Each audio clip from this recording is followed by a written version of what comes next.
On November 28, 1980, in Denver, Colorado, Kristen K. Swanson completed her shift as a waitress at the Ramadan Inn. The 22-year-old was last seen departing from the work parking lot. She had borrowed a friend's car and was heading home to shower and change for a party later that night. She did not arrive at the party, which worried her friends and fiancé, who were unable to find her that evening. The next morning, a bus driver discovered her body in the borrowed vehicle. She was stabbed once in the chest and had been assaulted. Her autopsy determined that her cause of death was a stab wound to the heart. The subsequent investigation quickly led to several dead ends. In her case, like so many others at the time, it went cold. DNA evidence was collected and preserved to await technology that didn't exist yet. For years, those who remembered Kristen continued to advocate on her behalf. In 2009, the Denver Police Department reopened the investigation after a friend of Kristen had urged investigators to re-examine the evidence. It didn't take long for investigators to have a suspect once the samples were uploaded to the national databases. They had a hit from an ex-felon with a lengthy criminal record. Roderick Bernard Elias, now 53, was arrested in March 2010. In 1980, he had been out on parole and was living with his brother in the Denver area. Images of him in 1980 matched the description of a man that had been hanging around outside the hotel bar that Kristen had worked at. It is believed that he followed her and may have forced her off the road or somehow convinced her to pull over, then attacked her. He had been arrested in 1973 for aggravated assault, released, then was back in prison in 1978 for theft and burglary. Then he was in and out of prison for the better part of the 80s-90s for burglary, possession of burglary tools, theft, criminal damage to property, and attempted robbery. Despite him matching the description of a person of interest and his criminal history, Elias would never been a suspect in the slaying of Kristen Swanson. At this time, it is unclear why he targeted Kristen, and Denver police are not looking into any other cold cases in the area to see if there are other victims. Kristen's mother and sister were ecstatic about the arrest and grateful to have justice after so many years. On January 2, 1959 in Great Falls, Montana, Patricia Patty Kalitsky went out on a date with her boyfriend, Lloyd Dwayne Bogle. The two had gone to a drive-in movie, and after the movie, there was a little time before Patty needed to go home. Patty was a junior in high school, and Lloyd was an airman stationed at the Malmstrom Air Force Base. Though the two hadn't been dating for long, they were very serious and had even started talking about marriage. The two park next to the Sun River near Wadsworth Park, a common lover's lane. That evening, as the clock ticked on, Patty's parents grew increasingly nervous. It wasn't like her not to come home, and it was initially thought that the young couple might have gone off to elope. It wasn't uncommon for two people to get swept up in love. When night turned to day, their concerns turned to terror when the body of Bogle was discovered near his vehicle. His had been discovered by 3 young boys. He had his hands tied behind his back and had been shot once in the back of the head. First, there was no sign of Patty. A search party formed, but it wasn't until the following day when Patty was recovered, located 7 miles from where Bogle was found and down a steep embankment. She was fully clothed and had also been shot in the back of the head. Robbery didn't seem to be a motive for the slayings, as Bogle's money and camera were found in the vehicle. Officers said in the statement at the time, "We're grabbing at every straw we can find. We have a mad killer on the loose." Without a motive or suspect, the case went cold. Eventually, it became Great Falls' oldest cold case.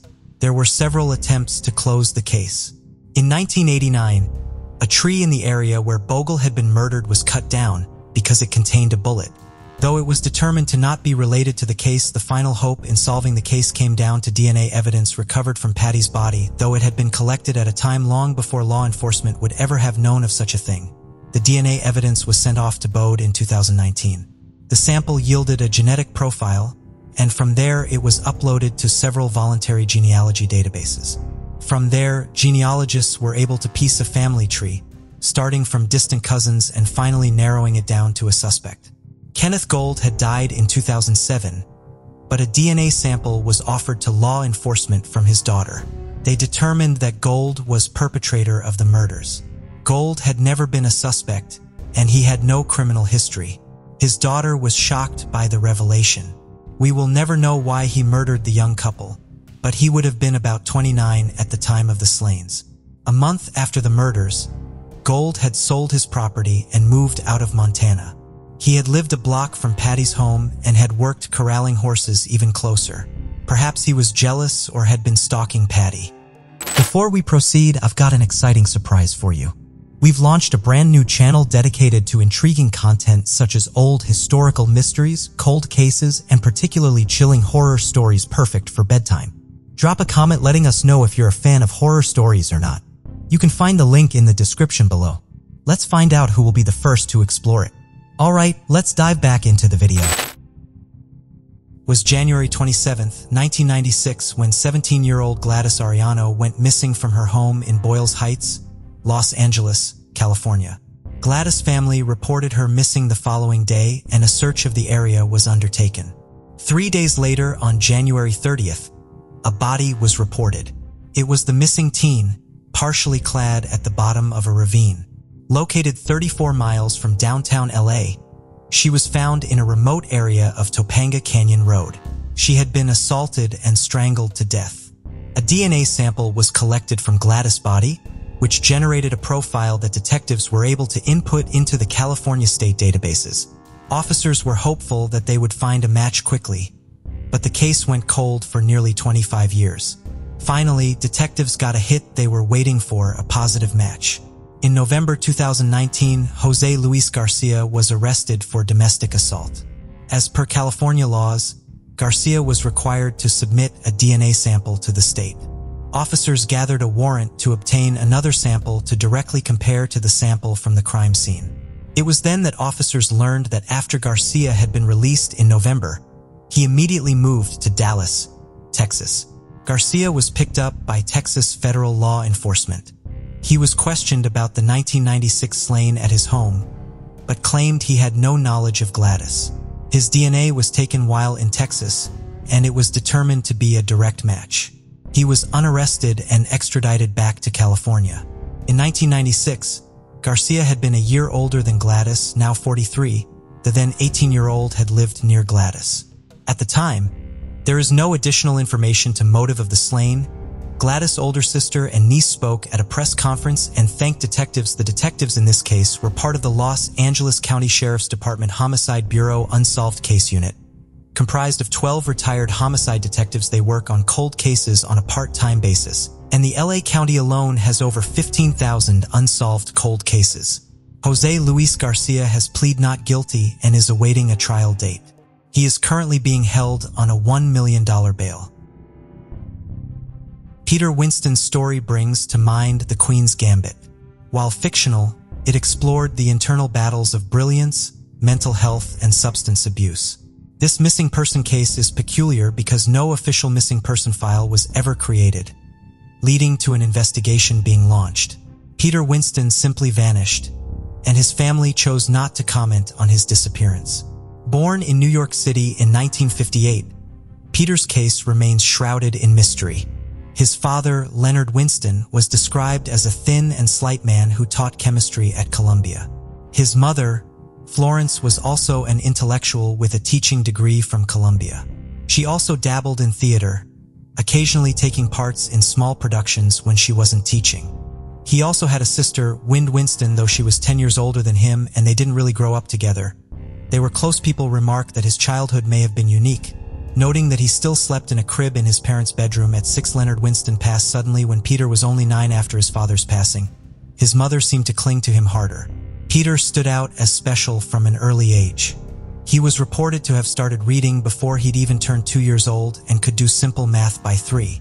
He began attending a gifted children's school at age 5 where he would argue the existence of God with his classmates. Those who remembered him from school, classmates and teachers alike, described Peter the same.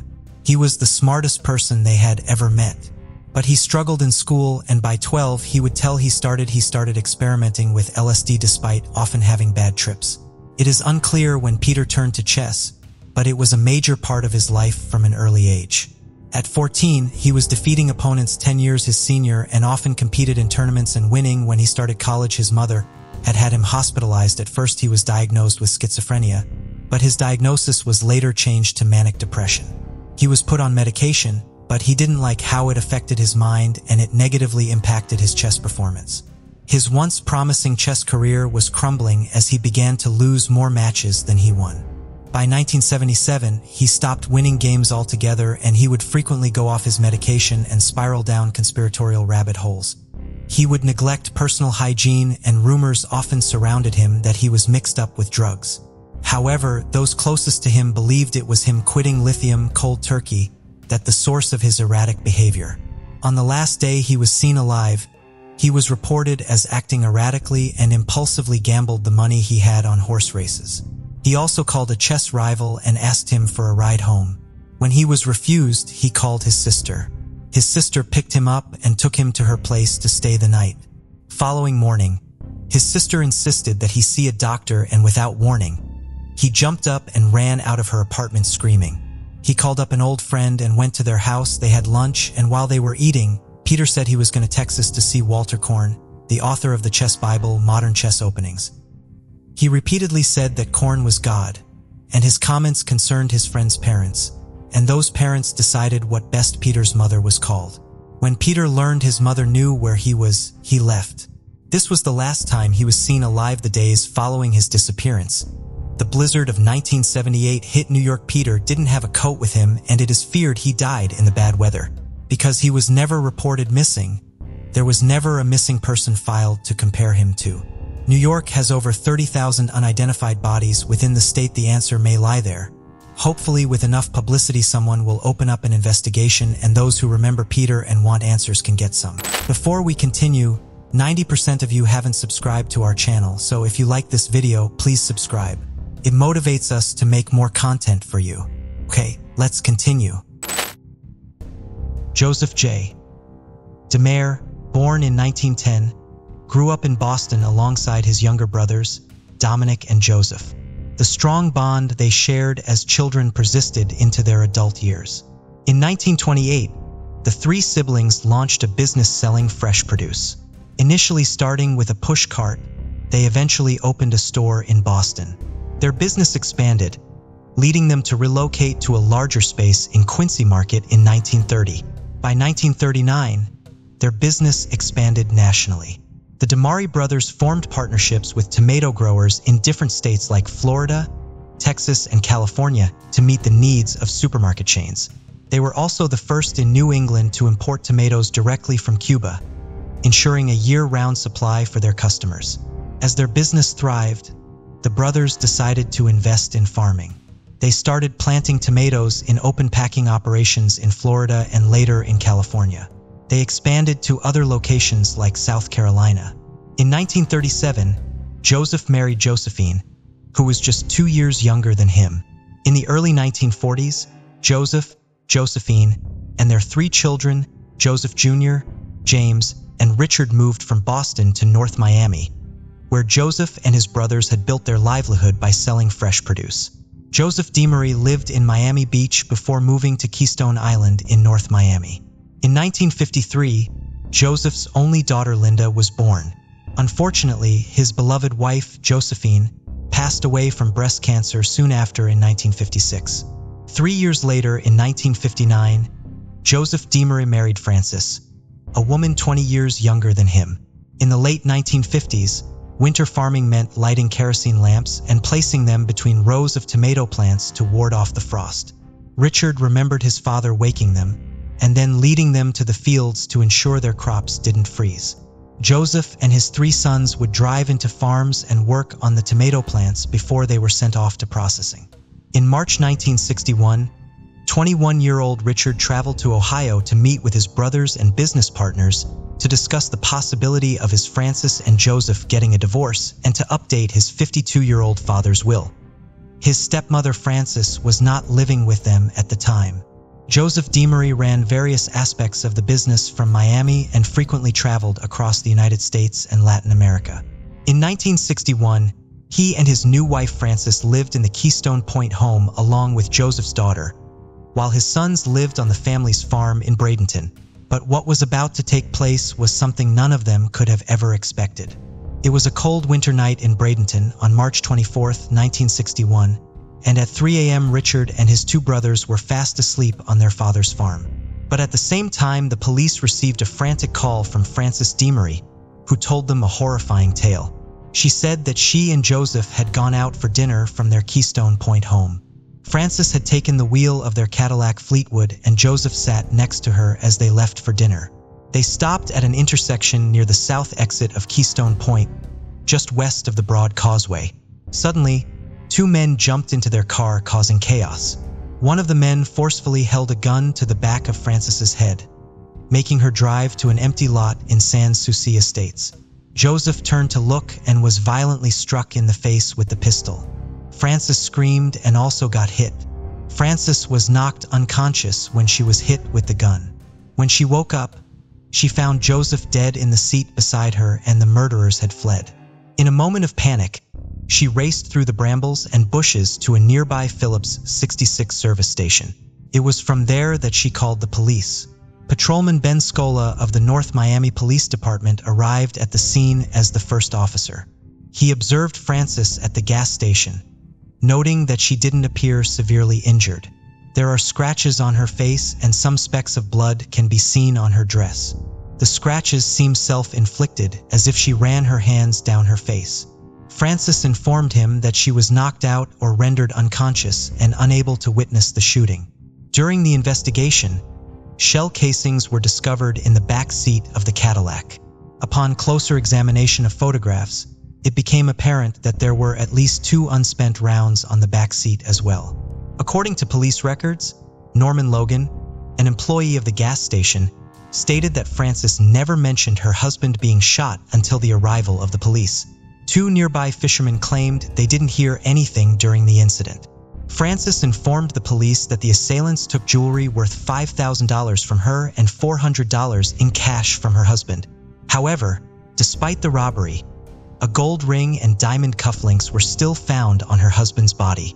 A day after the murder and robbery, according to the Miami Herald, it was reported that Frances said the gunman forcefully took her jewelry. Despite being ordered not to turn around, she disobeyed, and one of the bandits struck her with his pistol, causing her to lose consciousness. However, to the police earlier, she said that her husband had turned around. The article went on to say that upon regaining consciousness several minutes later, Frances discovered that the attackers had fled and her husband was slumped against the car door with blood flowing from his head. Overwhelmed with panic, she swiftly made her way through the brambles, bushes, and sharp rocks to a nearby Phillips 66 service station where she called the police for assistance. During a subsequent interview with the Miami Herald conducted after the murder, Frances revealed that the assailant referred to her husband as Frank instead of Joe for some unknown reason. She speculated that they may have mistaken Joe for someone else. This information was also not given to the police when they had spoken to her about the murder. Other news reports from the time stated that Frances recounted how the gunman violently struck her with the pistol when she became hysterical as they attempted to take her jewelry.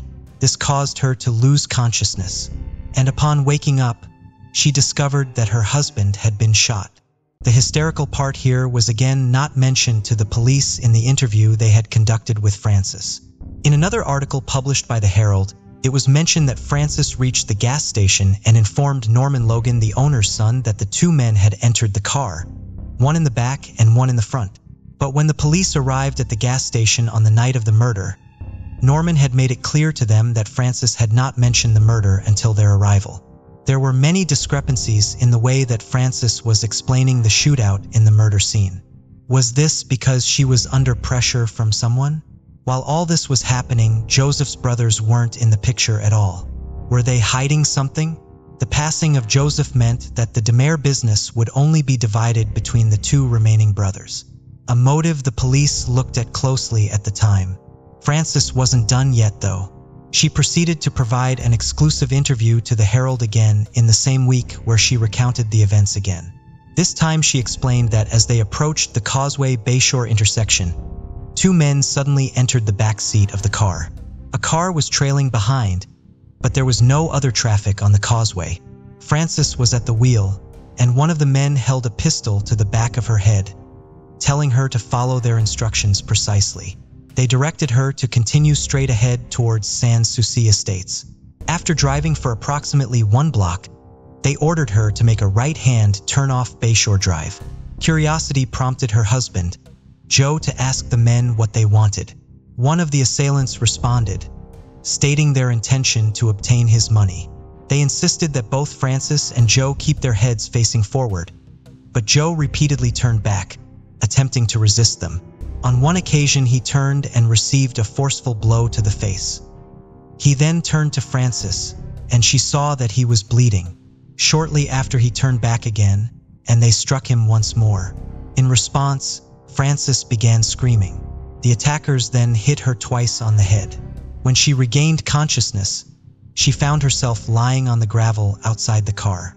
The assailant had taken all her jewelry valued at approximately $5,000. Joe had around $400 in cash at the time, which she later discovered was also taken. Francis firmly believed that the men were not amateurs. Their composed and methodical demeanor left her convinced of their experience. Although she did not get a clear look at them, their manner of speaking did not align with that of hoodlums.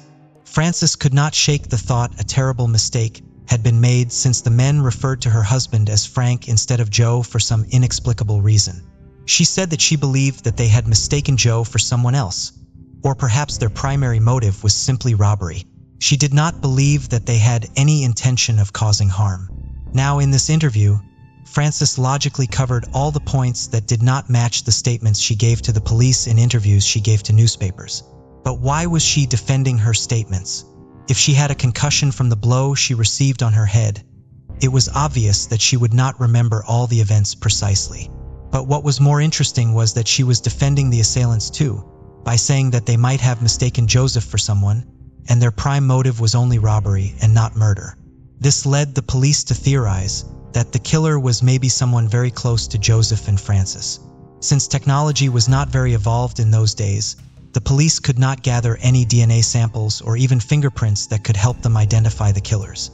There were no other clues because nobody saw the killers, and they fled before Francis gained consciousness. So the case gradually went cold.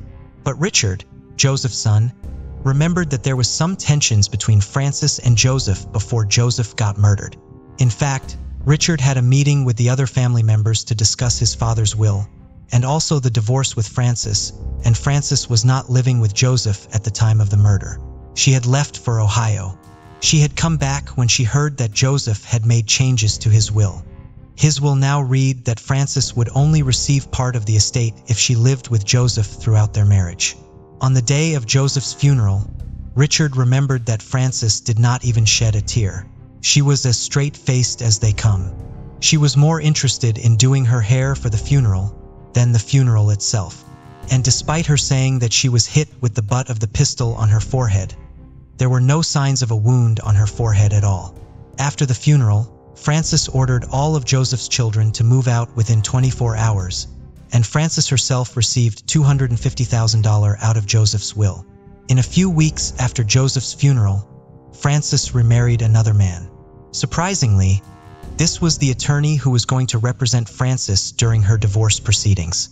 Almost 2 decades later, in 1980s, Richard started looking into the case again with the help of an attorney and volunteer, Paul Novak.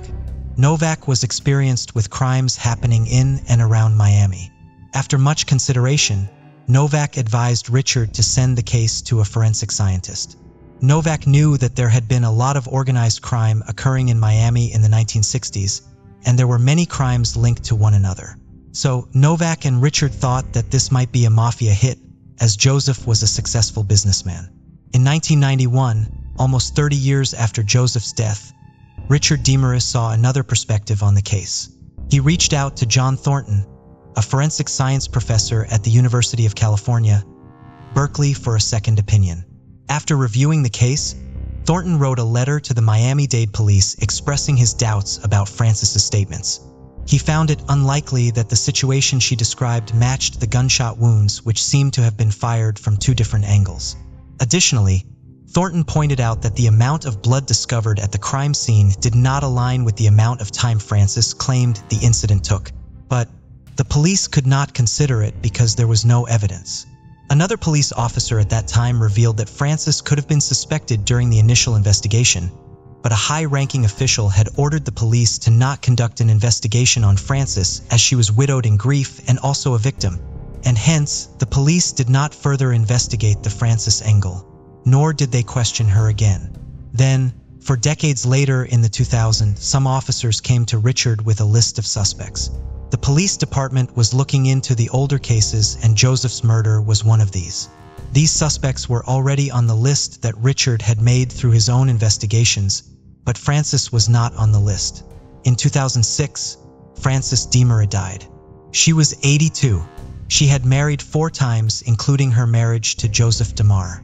Around 2019, almost 6 decades after Joseph Demarest's murder and 2 decades after Frances's death, the homicide squad at the cold case squad of the Miami-Dade Police Department, along with Paul Novak, started turning the pages of the Joseph Demarest cold case file again.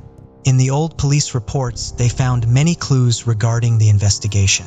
First, after his father's murder, Richard had given some shell casings to the police.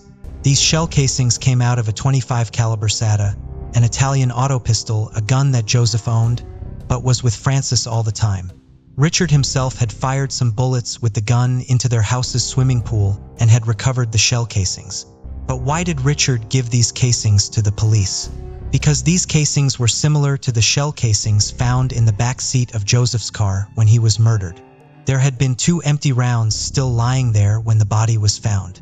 According to the police investigation, Joseph sustained 4 gunshot wounds. 2 bullets were fired from the front, directly into his mouth.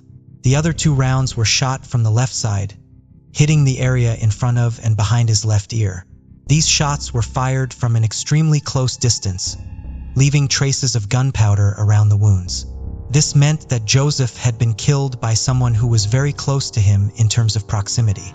It also meant that the assailants weren't sitting in the back seat, as the wounds were on his mouth and around his left ear, making it clear that whoever shot him first from Joseph's left side, and then also through his mouth to confirm that Joseph had died.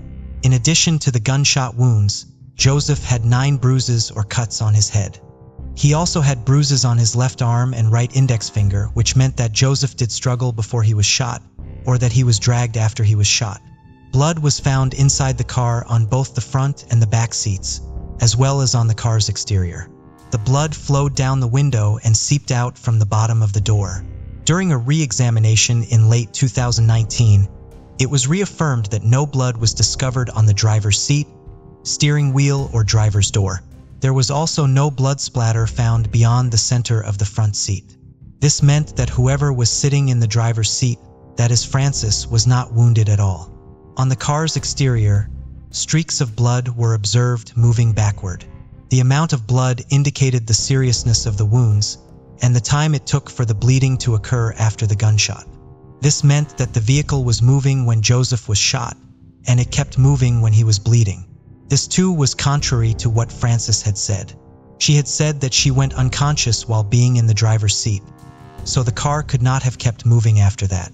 No blood was discovered in Joseph's lungs. However, slight redness was observed on his jaw. Medical experts suggested that these findings could suggest that someone had their arm around Joseph's neck when he was shot, blocking his airway.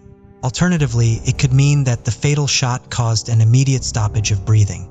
Joseph's gold ring and diamond cufflinks were still on him when he was discovered in the car, contradicting Frances' claim that it was a robbery. 2 men who were fishing nearby did not hear any gunshots or any signs of a struggle or even a bullet being fired. Frances had no cuts on her feet, and her shoes were found near the car in a manner that suggested that they were deliberately placed, not scattered. When a female deputy replicated the path Frances claimed to have taken from the car to the gas station while barefoot, her feet were cut and bruised in multiple places. The initial person Frances spoke to at the gas station was Norman Logan, who reported that she never mentioned her husband being shot. But the biggest blows were yet to come.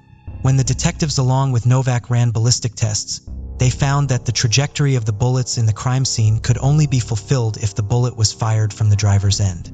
It did not match the trajectory of the bullets mentioned by Frances in her original statements. Moreover, the shell casings that Richard gave to the police were confirmed to be the same as the shells of the bullets used to kill Joseph, meaning that Joseph was also killed by a .25 caliber SATA. The same gun had been missing from the DeMare household on the day Joseph went out with Francis for the last time. But the most revealing thing about the case reports was that a trail of blood was found from Joseph's garage, leading to the spot where Joseph's Cadillac was parked.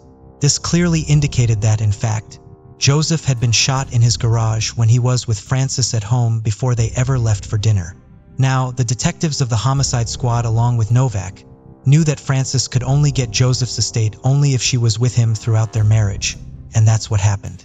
Francis was with Joseph until Joseph's death, and hence, she got the $250,000. The police concluded that the divorce angle and Joseph's will was reason enough for Francis to kill Joseph and get the money from him. This, along with all the obvious clues, was reason enough for the police to conclude that there was just one person who would do all this, and that was Francis DeMar. On May 10, 2023, almost 3 years after the Joseph DeMar cold case was reopened, the Miami-Dade Homicide and Cold Case Squad held a press conference. There were concerns that she would be out of the will if she wasn't living in the marital home. We know that she wasn't in Miami prior to the homicide, and that when she found that out, she did travel back. In that, they announced that they had reason enough to believe that Francis DeMar killed Joseph DeMar. The motive for her killing was the impending divorce and Joseph changing the will. The way she did it was by shooting Joseph in their house's garage, then driving the car to another spot 3 or 4 miles ahead, then walking barefoot to the gas station and calling the police, while leaving Joseph's body in the car itself. The police also believed that the .25 caliber Satigun was thrown by Francis Ballone under bridge, and hence the murder weapon was never found. After this announcement, Richard, who is 82 now, said that he was relieved, but he was not happy at all. He knew his stepmother was the killer. Richard also revealed that in 1961, he had told the police to investigate Francis and she was the killer, and the police had refused to do so. Francis passing away in 2006 meant there was no way for her to answer for her crime. She had lived a full life without ever being held accountable for her actions. Novak said that this case was just a prime example of how politics can overshadow justice. The high-ranking official who ordered the police to leave Francis alone still remains unknown. The Damari company since has grown a lot, spreading internationally. On their websites, they mentioned that the Damari companies continue to uphold the values of hard work, integrity, and excellence established by the brothers. They believe that their determination and perseverance live on through future generations of the DeMare family and their dedicated employees. Richard was also influenced by these values and continued to seek justice for his father. And despite the fact that his stepmother will never see justice, he can have some peace in knowing that she did it. Why do you think Francis was not looked at more closely during the initial investigations? Do you think there was a larger conspiracy that was covered up? Let us know your thoughts in the comments section. 85-year-old Robert Hunback and his wife, 77-year-old Goldie, cherished their longtime residence at 311 West 10th Street in Waterloo, Iowa. During the summer, the serene couple enjoyed sitting on their glider swing in the backyard, chatting with neighborhood children as they played. Sadly, in 1981, their time at the house was nearing its end. Scheduled for demolition in 1984 due to a State Department of Transportation project to expand U.S. Highway 218, the couple chose to use this opportunity to relocate closer to their children in Independence, situated east of Waterloo. They had received an advance in the buyout of their current home and were going to use that money to move out to Independence. Robert and Goldie's family last spoke to them on Saturday, January 10, 1981. The following Monday, 12th, a concerned family friend called police when neither Robert nor Goldie answered their door. When police entered the house, they found the couple's bodies, Robert in the dining room and Goldie in the upstairs hallway. They had both been shot. They were also both bound, gagged, and blindfolded. Goldie had a clothespin pinned on her nose. Robert had sustained injuries from some sort of blunt object and had injuries which appeared to have been caused by an electric cattle prod that was found in the master bedroom. The home had been ransacked. Police believed robbery had been the motive for the crime. Despite authorities conducting dozens of interviews and offering a $5,000 reward, the case went cold. The case would not be solved for more than 31 years, and not by police efforts, but as the result of a spontaneous confession. On May 8, 2012, 66-year-old Jack Wendell Purcell walked into the Waterloo police station and confessed to the murders. Authorities did not just take his word for it, however, and Purcell was questioned extensively for 2 days. Police went through their files to compare the details of the crime with those provided by Purcell. Some of the details of the crime, like the number of bullet wounds and their location as well as the color of the cattle prod used to torture Robert, could not have been known by anyone outside of law enforcement besides the killer. Investigators went through newspaper archives to ensure they were correct about what information had and had not been made available to the public. Purcell was charged with the murders and remained in custody while investigators continued to work to validate his claims. This involved traveling to California, where Purcell had been living. They tried to search his apartment, but he had sold everything he owned. The proceeds from those sales had been deposited into a bank account Purcell had turned over to authorities to pay restitution to the Hunteback family. While in California, they also interviewed Bruce Davis, a former member of the Manson family who was serving life in prison for murder. Purcell had told police that he had confessed to the murders to Davis, who was active in ministry at the prison where he and Purcell were incarcerated 20 years earlier. Davis had denied any knowledge of the murders when investigators talked to him over the phone, but when they came to see him in person, he confirmed that Purcell had confessed to the murders to him 20 years earlier. Purcell had been the murders to him 20 years earlier. Purcell had been in prison with Davis while serving time for multiple counts of oral copulation with a minor. A warrant for his arrest for those charges was out when he killed Robert and Goldie. He had been on the run from authorities in California, trying to avoid facing the charges. He had dated a relative of the Huntbacks recently and took a bus to Waterloo in order to rob the couple. He killed them after they recognized his voice. He took between $56,000 during the robbery. He then flew from Waterloo to Chicago and remained transient until he was arrested while hitchhiking in Wyoming and returned to California to face his pending charges. He began serving a 21-year sentence in September of 1981. He was considered a person of interest in Robert and Goldie's murders, and authorities had tried to interview him twice while he was incarcerated about the case, but he had asked for a lawyer both times. Purcell was paroled in 1992 and fully discharged from his sentence in 1995. He worked as a truck driver for many years before retiring and had been living in Southgate, California prior to turning himself in to the police in Iowa. Purcell had turned himself in because he had become a born-again Christian and believed it was the right thing to do. Shortly before he turned himself in, Purcell had called his brother, who was living in the Midwest and hadn't spoken with him in years, and confessed to the murders. The brother has spoken to the press but asked not to be named. The brother was shocked at the confession but agreed to help Purcell turn himself in. Purcell flew from California to Des Moines, where his brother picked him up at the airport and drove him to Waterloo. Unfortunately, Purcell did not know where the police station was, and his brother had never even been to Waterloo. It took some time for them to locate someone who could give them directions on how to get there, but they ultimately arrived at the station and Purcell confessed to the murders. Purcell pleaded guilty to 2 charges of murder in the first degree, and his sentencing hearing was on June 7, 2012. He carried a Bible into court with him and told the judge that he was a Christian who threw himself on the mercy of the court and of the family of his victims. He believed that by taking responsibility for the murders, it would prevent him from going to hell. "I was forgiven of the sins of murder because I repented and was remorseful," he told the court. Purcell's confession did not earn him forgiveness from Robert and Goldie's loved ones. 2 of the Hunbacka's 3 children had passed away prior to their parents' case being solved. Approximately a dozen of the couple's relatives were in the court for the sentencing, and one of Robert and Goldie's grandsons and one of their granddaughters addressed the court. The grandson did not share Purcell's belief that he was guaranteed to not be condemned in the afterlife because he confessed in this life. "Someday you will face another judge. He will hear you and there will be a sentencing. What that sentence will be, nobody knows. But if I had any input or any say in that, may your eternal life burn in hell," he said to Purcell during the sentencing. The couple's granddaughter told the court she hoped Purcell would rot in prison and that she wished Iowa had the death penalty. Purcell was sentenced to life in prison without the possibility of parole, the mandatory sentence for first-degree murder under Iowa state law. He is serving his sentence at the Iowa State Penitentiary. Gwendolyn Elaine Fogel was born and raised in Orangeburg, South Carolina. In 1972, at the age of 20, she moved to Walterboro, South Carolina, and began working as a laboratory assistant at the regional hospital.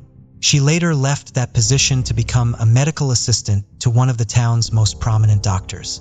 By 1978, she had begun taking classes at a local college to complete her degree, as well as art classes to further her goal of becoming an artist. Elaine had an endearing air of shyness about her, but she made friends easily.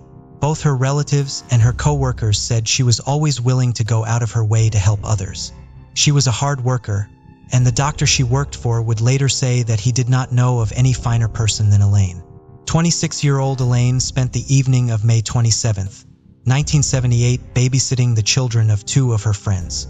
The parents arrived home at 11:15. Elaine told them that she would be stopping at a nearby convenience store on her way back home.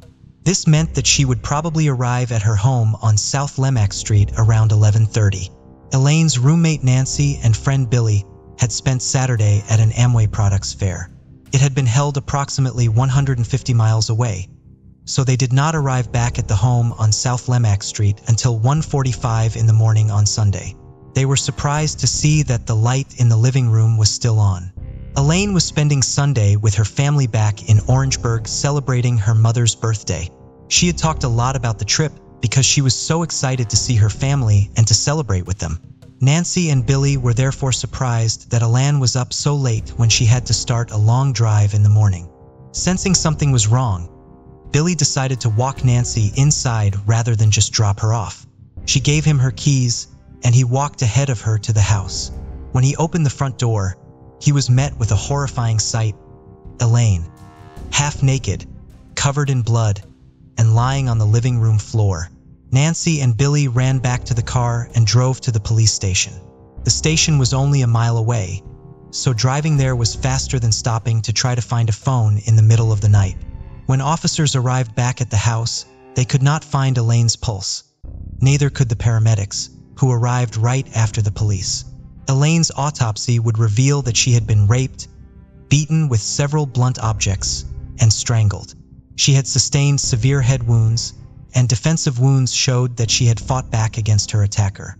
The doctor who performed the autopsy would ultimately conclude that Elaine had died of asphyxiation after being strangled with a fire poker that was found wrapped around her neck.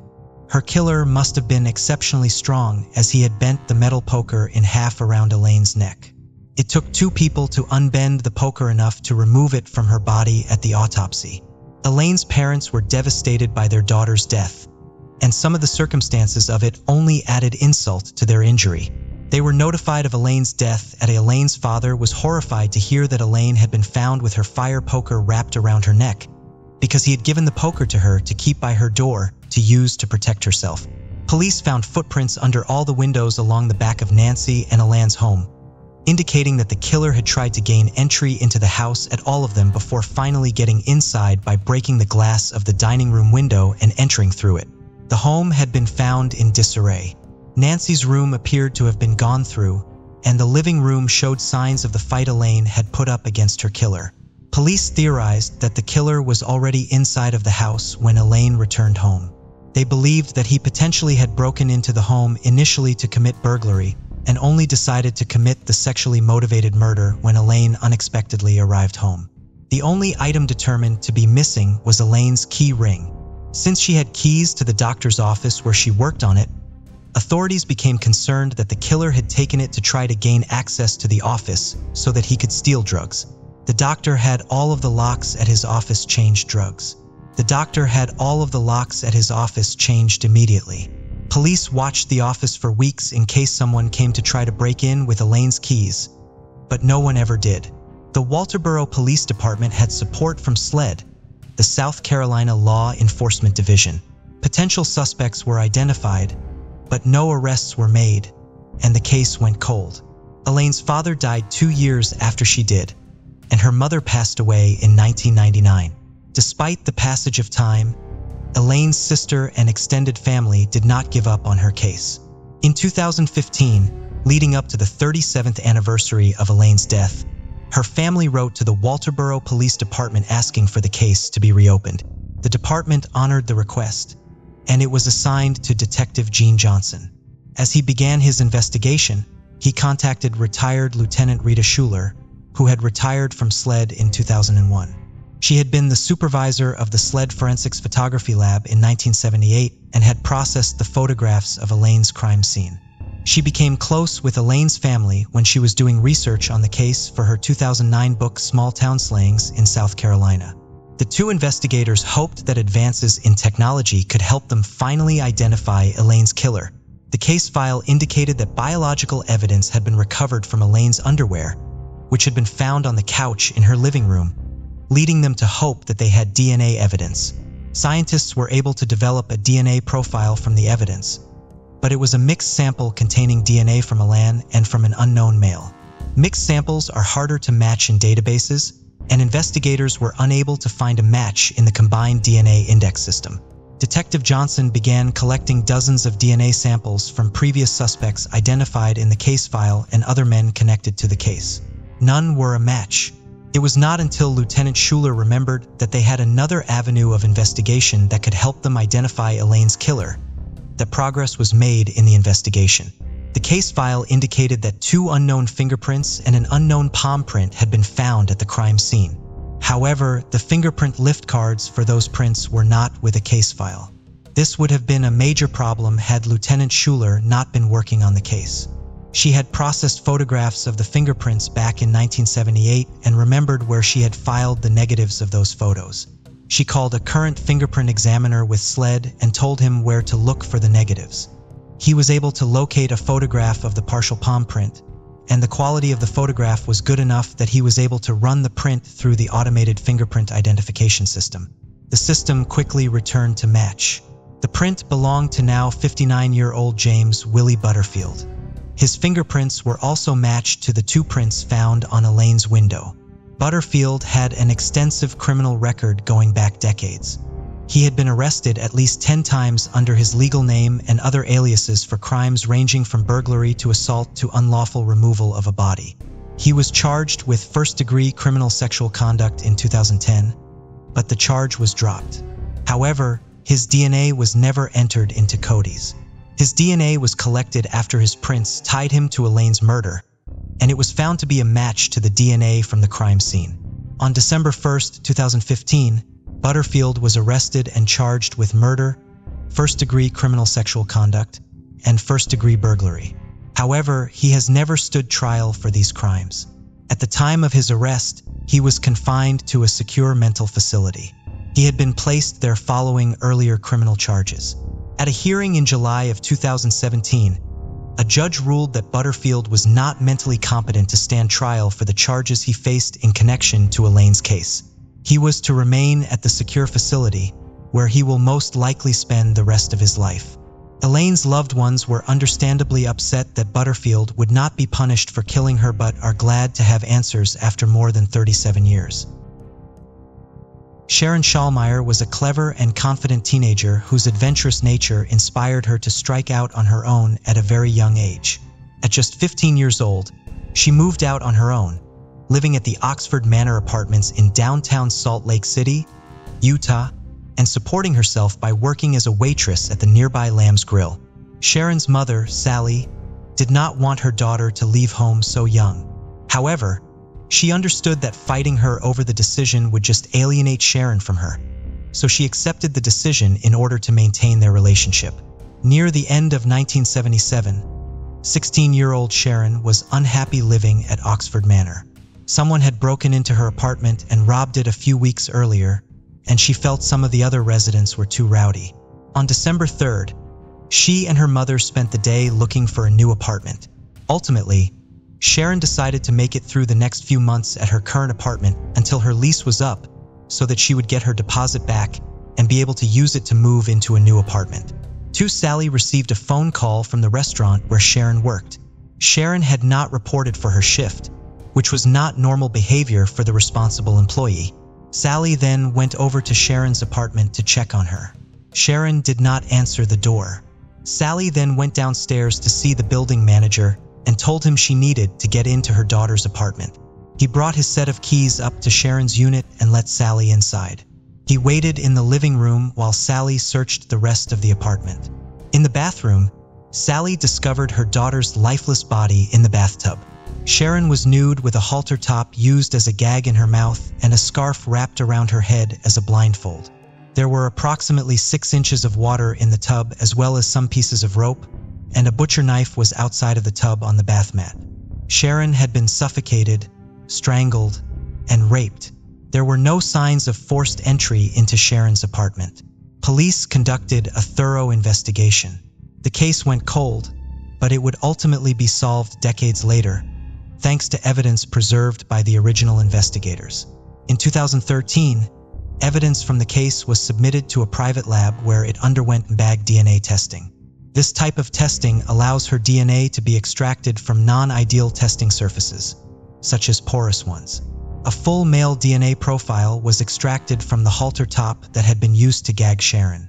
The DNA was not run through the combined DNA index system until December of 2016. There was a match: 59-year-old Patrick Michael McCabe of Bell, Florida. McCabe was already known to police in Salt Lake City. He had been the building manager who let Sharon's mother into the apartment back in 1977 and had called 911 reporting the discovery of the body. Police now knew that when he let Sally into the apartment that day, he knew she would find her daughter's body and the state she would see her in. Imagine the gall that he walked up to that door and walked in with me, knowing what he had done, Sally would later say at McCabe's sentencing. McCabe had left Utah 2 months after Sharon was killed. His DNA wasn't Cody's because he had committed a sexual offense against a minor in 1999. He was convicted and served time in prison. He was extradited to Utah in early March of 2017 and charged with aggravated sexual assault, aggravated burglary, and murder in the first degree. Under current Utah law, the murder charge would be aggravated murder, but McCabe had to be charged using the legal language in place in 1977. By this time, he had already confessed to Sharon's rape and murder to authorities in Florida. According to McCabe, on the night of the murder, he had come home with sexual fantasies, but his girlfriend was asleep. He therefore used the keys he had as part of his job as the building manager to enter Sharon's apartment. When later asked in court what his motivation for entering the apartment that night was, he admitted that he had gone there with the intention of raping Sharon. He took a knife from the kitchen and entered Sharon's bedroom where she was sleeping. He woke her up and used the knife to subdue her.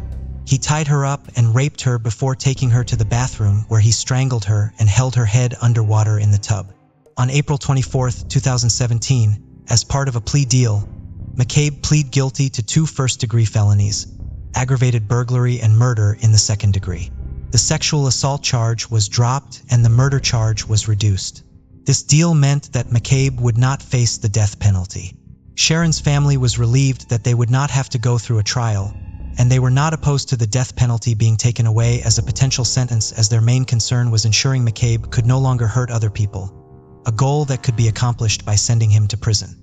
Sharon's younger sister, Bridget Love, did express in court at McCabe's sentencing in June that she was not happy with the fact that McCabe was not being held accountable for her sister's rape. On June 7, 2017, McCabe was sentenced to 5 years to life for each of the crimes he had pleaded guilty to. The 2 sentences would be served consecutively. McCabe's arrest provided Sharon's family with some degree of peace that had eluded them for almost 4 decades. In December, when we got the call that they found him, I realized we had been living under a cloud for 39 years, Sharon's sister, Bridget, said at the sentencing.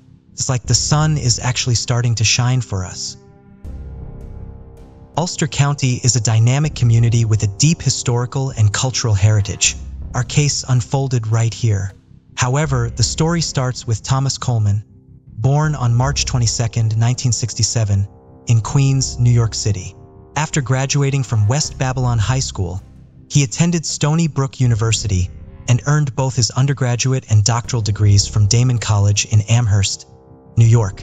Having resided in the neighborhood for over 20 years, Coleman worked as a physical therapist at Always There and served as the Director of Utilization Management for Optum Health's Physical Therapy Department. Michelle Coleman Weber was Tom's first wife. They remained close after the divorce. They both share children named Jillian and Bradley. After his divorce with Michelle, Tom married Linda. Linda already had a child, Brooke, from before she married Tom. However, Linda and Tom were also blessed with a son they named Ryan. At 44 years old, Thomas Coleman was a man who cherished the simple pleasures of life. Parties and wild nights out held no allure for him. Instead, he found solace in the warmth of his family's embrace. For Tom, quality triumphed over quantity. He found a true friend in the dentist, Dr. Gilberto Nunez. Their journey began during a tumultuous period in Gilberto's life as he navigated the treacherous waters of a difficult divorce. Seeking solace, he found himself drawn to the Coleman family, finding refuge in their unwavering support and genuine companionship. Thomas Coleman and his wife Linda forged a life filled with love and laughter, and it seemed like everything was going well for them. But fate can be cruel, and tragedy struck when Thomas Coleman's untimely death shocked those who knew him best. The parking lot of Planet Fitness, a popular gym in Kingston, Ulster County, where locals gathered to sweat away their stress, became the backdrop for a perplexing event on November 29, 2011. It was his wife Linda Coleman who first grew concerned when her attempts to reach Tom went unanswered. Like clockwork, he would embark on his daily fitness routine at the Planet Fitness gym before heading to work.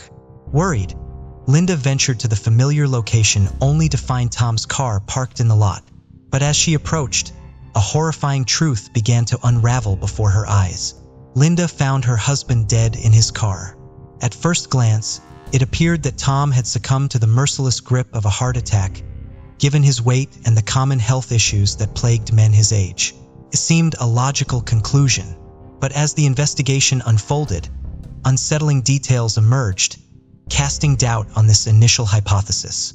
Tom lay motionless in the driver's seat as if in a peaceful sleep. His car was parked quite away from the gym's entrance despite the parking lot being empty.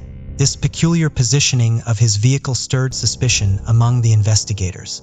Something strange was happening, and they had to figure out the mystery behind Tom Coleman's sudden death. As the authorities delved deeper into the case, another figure entered the scene, compounding the intrigue. Tom's friend, Dr. Gilberto Nunez, arrived at the scene to offer his condolences. Detective Michael Thomas, one of the first to arrive at the scene, couldn't shake the feeling that something was amiss. The positioning of the body and the unusual parking spot baffled him. What secrets did his lifeless form hold? As experts combed through the car for clues, their efforts yielded no signs of foul play, no struggle, no evidence of distress. Yet the distance of the car from the gym building raised eyebrows. Who would park their car so far away when they intended to work out in the morning? The detectives knew they were dealing with a confusing case. The mystery deepened when the autopsy results revealed an unexpected twist. Thomas Coleman had died with midazolam, a sedative primarily used by medical professionals, coursing through his veins. Meanwhile, the police reviewed the recordings from the cameras near the parking lot, and at one point it was parked near Coleman's car in a mostly empty lot. The detectives in charge knew it was the same SUV that Tom's friend, Nunez, drove to the location. 3 days after Coleman's death, the detective asked Nunez to come in to the police station for questioning. Detective Thomas wanted to know more about Nunez's life and his connection to the victim. Nunez started talking a lot and confided in the detective. After a few minutes, Nunez admitted to having an affair with Tom's wife Linda. Nunez and Linda had been engaged in an affair for a year before the tragedy. The tangled web of deceit grew more intricate as Dr. Nunez confessed to assuming a false identity, posing as a woman named Samantha and sending explicit photos of the affair to Thomas. It was a desperate attempt to break the marriage and claim Linda for himself. This occurred some months before Tom's death. Nunez learned that Thomas was planning to employ a detective to look into Samantha's letter, so he offered his office's IT guy $500 to pretend to be a CIA computer expert and meet with the Colemans. Nunez then told them that he knew someone who could determine the source of the text. The IT specialist was supposed to display a fake CIA badge, but when his plan failed, Dr. Nunez resorted to confessing everything. He admitted to Tom that he was the one who had sent the compromising photos and begged for forgiveness. Astonishingly, The two men remained friends, continuing to exchange a flurry of text messages in the days leading up to Tom's death. After learning of the affair, the detectives felt the need to investigate Núñez. What they discovered was alarming. Gilberto Núñez, hailing from the Dominican Republic, was not only a respected volunteer firefighter, but also a highly regarded dentist with a thriving practice. Those who had the privilege of working alongside him spoke highly of his professionalism and calm demeanor. Mary Ellen McManus, who had spent over a decade as Núñez's dental hygienist, attested to his gentle nature, emphasizing that she had never witnessed him lose his temper or succumb to anger. But beneath this serene facade lay a story waiting to be uncovered, a tale that would challenge the perceptions of those who thought they knew him. As the investigation continued, the lines blurred between loyalty, love, and obsession. With the presence of the white SUV in the footage and the drug found in Tom's system, suspicion turned to Dr. Núñez. After Núñez confessed to his affair with Linda, the investigators got a search warrant to search Núñez's office. They found midazolam in Núñez's possession. This was the same drug found in Tom's system during the autopsy. Dr. Núñez was arrested on suspicion of second-degree murder, a little under 3.5 years after Tom Coleman's passing. By May 2016, the stage was set in the courthouse of Kingston as Mary Ellen Albanese, the prosecutor, took center stage. She cautioned the jury that the evidence she presented would be purely circumstantial. No eyewitnesses, no fingerprints, no DNA. But she assured them that she had a wealth of character, motive, and method to lay before them. Albanese's case began to weave a web of evidence, starting with the discovery of the midazolam in Thomas Coleman's system. Yet even this theory had its weakness. The amount of the drug was insufficient for a lethal dose, rarely inducing light sedation. For it to be deadly, it would have required the presence of something else. Thomas Coleman's death further complicated matters. He struggled with various medical issues, including obesity, an enlarged heart, and sleep apnea. Núñez, in a recorded interview, had voluntarily provided information about Coleman's condition, emphasizing its seriousness. Little did he know that this seemingly innocent disclosure would become a pivotal element in the case against him. Albanese argued that Núñez had exploited Coleman's sleep apnea, counting on it to worsen the effects of the midazolam. It was a brilliant solution to address the challenge of the low drug concentration. However, for Núñez to be convicted, the jury would have to believe that he possessed the cunning to devise such a plan, the ruthlessness to execute it, and the recklessness to risk its failure. After all, there was no guarantee that Coleman wouldn't wake up questioning what was in his coffee. Albanese continued to present the bad acts committed by Núñez before the murder, aiming to establish a pattern of behavior. Núñez had sent emails to Linda impersonating his own mother. He did this before Tom's death to convince Linda not to leave him. While undoubtedly strange, the act came across as more peculiar than malicious in the courtroom. And even the failed meeting between the Colemans and the alleged CIA expert arranged by Núñez seemed more inept than sinister. As the trial unfolded, all eyes were on Linda Coleman when she took the stand. The courtroom buzzed with anticipation as she began her testimony. The haunting recording of Linda's 911 call resonated through the courtroom, dispelling any lingering doubts about her potential involvement in Thomas's death. The evidence of her affair with Núñez primarily consisted of love notes, posing a challenge for Linda as she assumed her new role. Now testifying against him, undeterred, she plunged into her testimony with gusto. At one point, she said that Núñez's habit of giving gifts was actually a dark character flaw. She revealed that he had showered her with jewelry, clothes, and financial support, even offering financial aid to Thomas for his divorce payments and education. Yet Linda saw these gestures as indications of sinister motives. With startling venom, she proclaimed, "Gil was all about money. He was the one always pushing money on people, always insisted on paying for everything. Every time I saw him, he would give me money." Albanese, the prosecutor, delved into another episode involving Núñez's manipulation. She questioned Linda about the earlier instance in which Núñez had orchestrated a fake CIA scenario.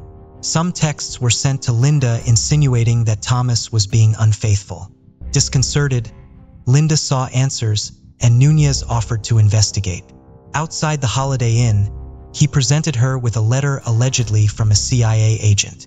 Linda dismissed it as sounding like a 2-year-old wrote it, but Albany sought to exploit the incident to illustrate Nunez's manipulative character. Under further questioning, Linda admitted that she eventually came to see the letter as a genuine CIA document. As Linda's testimony continued, some jurors couldn't contain their amusement, with hands covering their face to stifle laughter. The surreal nature of the situation where a poorly crafted letter held weight in a murder case was not lost on them. The proceedings took on an air of absurdity, a dramatic twist in an already complex and captivating trial. Albany seized upon the complexities of the love triangle, recognizing the wealth and material it provided. The incessant communication among the 3 individuals involved created a vast trove of evidence from which selective narratives could be woven. Albany's line of questioning was aimed to portray Linda as a married woman who was initially swept off her feet, but was gradually regaining her senses. This portrayal had some basis in reality. Linda was undeniably torn between her feelings. In an 11-month anniversary card to Nunez, she wrote about the depth of their journey together, their secret heights, yet she also conveyed signals of wanting to end the affair. Nunez responded with both patience and torrents of affectionate declarations. However, there were occasional messages that held a more ominous undertone, hinting at a refusal to let her go. Amidst this emotional turmoil, Linda and Thomas embarked on a weekend trip with their children to the Mohegan Sun Casino in Connecticut. This excursion took place on November 12, 2011, a little more than 2 weeks before Thomas was found dead. It proved to be a turning point as Linda realized she still loved her husband and acknowledged the selfishness of her actions with Nunez. The trip became a pivotal moment in the narrative of marital repair, amplified by a series of tender emails exchanged between the Colemans 2 weeks later, the day before Thomas's death. These messages seemed to support the idea of Linda wanting to break things off with Nunez, but fearing his reaction. The emotional intensity of the situation was palpable as Linda expressed her intentions while Nunez pleaded and begged for her not to leave him. As the trial reached its critical juncture, a startling revelation emerged challenging the prosecution's narrative. Evan Linton, Nunez's defense attorney, skillfully exposed a stark contrast between what Linda conveyed to her husband, Thomas, and what she communicated to Nunez. While the prosecution presented messages implying Nunez's agitation and a sense of impending doom for their affair, Lipton presented a different side of the story. Throughout their trip to Mohegan Sun, Linda was sending Nunez affectionate messages expressing her love and longing. Nunez, however, wasn't encouraging her to leave Thomas. He urged her not to make any decisions until after the holidays, respecting her wishes. This portrayal began to cast doubt on the prosecution's depiction of Nunez as a dangerously obsessed lover, instead painting him in a more level-headed light. The exchange of messages between Nunez and Linda continued as even the Colemans reportedly worked on reconciling their marriage. On one occasion, Nunez texted Linda, expressing the lingering sensation of her kisses. Linda responded playfully, seemingly surprised by her own words as she read them out loud in court. It was a moment of self-reflection, a realization that her version of reality might need to be reassessed. Even in the hours up to Linda's discovery of Thomas's death, she and Nunez were discussing personal matters such as her period, a topic not typically broached after a breakup. The jurors appeared stunned, grappling with the conflicting narratives presented to them. Their gazes often turned to Nunez, a source of bewildering surprises, hoping to uncover the truth behind his somber and enigmatic expression. In a courtroom filled with predominantly white faces, Nunez shared his belief that race played a role in the attempt to pin Thomas's death on him, claiming that he was subjected to racial slurs during his arrest. However, the police vehemently denied these allegations. In the climactic stage of the trial, the prosecution presented a significant piece of evidence. Video footage supposedly proving that Nunez's car, a white Nissan Pathfinder, was indeed outside the gym on the morning of Thomas Coleman's death, a fact that Nunez had vehemently denied. Brand Fredericks, a forensic video analysis specializing in the headlight spread pattern analysis, took the stand to provide his expert insights. The surveillance footage showcased the route from Nunez's apartment to Planet Fitness, capturing a white Nissan Pathfinder with a distinct fog light pattern. The video revealed the vehicle passing various businesses along Albany Avenue, its fog lights unevenly dispersed. One light striking the ground closer than the other, a fault in the mounting. Shortly after, a motion-activated camera at Kohl's next to Planet Fitness recorded an unidentified vehicle entering the gym's parking lot. Although the car's make and model couldn't be determined, one of its lights shared the same defect as Nunez's Pathfinder. Eventually, Thomas Coleman's car parked next to it. The footage, however, did not show any doors opening or closing during the time side by side. When the car with the off-kilter fog lights departed 28 minutes later, it was revealed to be a pale SUV. Soon after, another white Nissan Pathfinder with a defective fog light appeared on Albany Avenue. While the defense challenged the reliability of Frederick's analysis methods, the similarities between the appearance and disappearance of the peculiar vehicle in the parking lot and the timing of the white Pathfinder's movements on Albany Avenue seemed too coincidental to ignore. It was challenging to deny the likelihood that both vehicles were the same and that the car in question belonged to Nunez. The focus of the trial shifted as the prosecution introduced emails found on Coleman's phone from a hookup site called BeNaughty.com. One email sent a few hours before Coleman arrived at Planet Fitness raised speculation about the circumstances surrounding his death. Initially reluctant to allow the mention of these emails due to concerns about impugning the victim's character, Judge Donald Williams eventually permitted their inclusion as the defense argued that the prosecution's thoroughness should have included investigating this lead. While the presence of a car identical to Nunez's on Albany Avenue remained unexplained, the suggestion of a rendezvous offered a reason to discount it as a mere coincidence. Additionally, a questionable decision by the police further fueled speculation. They had sent Coleman's stained underwear for forensic analysis, but abruptly requested its return before tests for touch DNA or saliva could be conducted. The lack of explanation raised concerns about potential areas the police preferred not to explore. With the introduction of the BeNaughty.com emails, the prosecution proposed a new theory. Nunez had staged the body to make it appear as though Tom had intercourse in the car. The implication was that Nunez hoped the police, upon discovering a deceased overweight man with his pants unzipped, would assume a fatal arrhythmia resulting from intercourse and refrain from further investigation. As Albanese weaved her intricate web of questions, she proposed a baroquerie. She suggested that Nunez, after giving Coleman a spiked coffee and waiting for him to pass out, meticulously staged the body to mimic a hookup, removed any trace of his own DNA from the vehicle while deliberately leaving DNA of Thomas, Linda, and their son, and waited for Thomas's sleep apnea to render the otherwise harmless dose of midazolam lethal, all within a tight time frame of 28 minutes. The audacious nature of this theory left the courtroom in shock. 2 further charges were produced by the detailed inspection of Nunez's life and were tried. One included an insurance settlement for burning down a building he owned. Less than 5% of the claim, according to the accusations of the prosecution, was fake. No evidence of arson was shown, and the insurance provider did not dispute the broad claim. Falsely completing a gun permit application was the other accusation. Nunez angrily disputed both accusations. The defense on both sides were incredibly complex.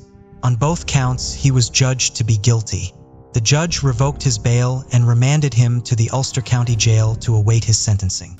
The day of reckoning arrived in February 2017.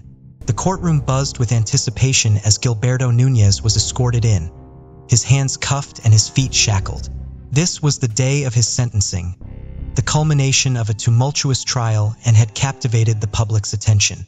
Nunez stood convicted on 12 counts, and Mary Ellen Albanese, the prosecutor, wasted no time in seeking the maximum sentence for each offense. However, Judge Donald Williams appeared skeptical of her intentions. In a rebuke that echoed through the courtroom, he questioned when she had ever pursued consecutive sentences for nonviolent crimes or maximum penalties for minor fraud cases. It seemed as though the judge was not willing to grant her request for a murder sentence through alternative means. After a brief recess, Judge Williams returned to the bench. His demeanor visibly changed. He spoke to Nunez, condemning him as a manipulative liar, devoid of shame, a man beyond redemption. Ultimately, Judge Williams handed down a sentence of 2 1/3 to 7 years in prison. It was not the harshest punishment he could have imposed, suggesting that his earlier moral outrage may have been more for show than anything else. Nevertheless, there was little leniency in his decision. According to Hudson Valley 1, Nunez was released on parole on September 10, 2018 after serving only 19 months in the Altoona Correctional Facility in New York and having no disciplinary issues. Nunez would be required to remain on parole until October 2, 2023. Lipton mentioned that he is still in touch with Nunez, whose ability to practice dentistry was suspended by a New York State review body. Nunez got remarried to Jamili, a property agent in the Kingston region. As we contemplate the bizarre case of Thomas Coleman and the enigmatic figure of Gilberto Nunez, lingering questions remain, challenging our understanding of the truth. What truly transpired on that fateful day in the parking lot of Planet Fitness? Did Nunez orchestrate a sinister plan to end Coleman's life? Or were there hidden factors at play that eluded our grasp? Let us know your thoughts in the comments. Daniel Thomas Crotto was born on November 12, 1958, to Carl and Bernice, affectionately known as Bunny Crotto. His parents selected his first and middle names to honor actor Danny Thomas and his well-known lifelong commitment to St. Jude, the patron saint of lost causes. Danny was the couple's fifth son, and they later had 2 daughters. Carl worked 2, and occasionally 3, jobs to support the family, typically putting in 12-hour days. Bunny cared for the children and the modest family home in the factory town of Springfield, Massachusetts. Danny was an imaginative and mischievous child who reminded his mother of Huckleberry Finn. His strong sense of humor gave him a talent for making his older brothers laugh hysterically. He spared no one from his endless practical jokes, including his younger sisters, but while he would tease them, he also loved them. He would play with them and sometimes made his friends join in for the girls' backyard tea parties. Danny was friendly and outgoing, willing to talk to just about anyone. Danny's antics were not always harmless. He once gave away his father's pocket watch in exchange for some baseball cards, and once, at the age of 11, he drove a car with manual transmission around the neighborhood.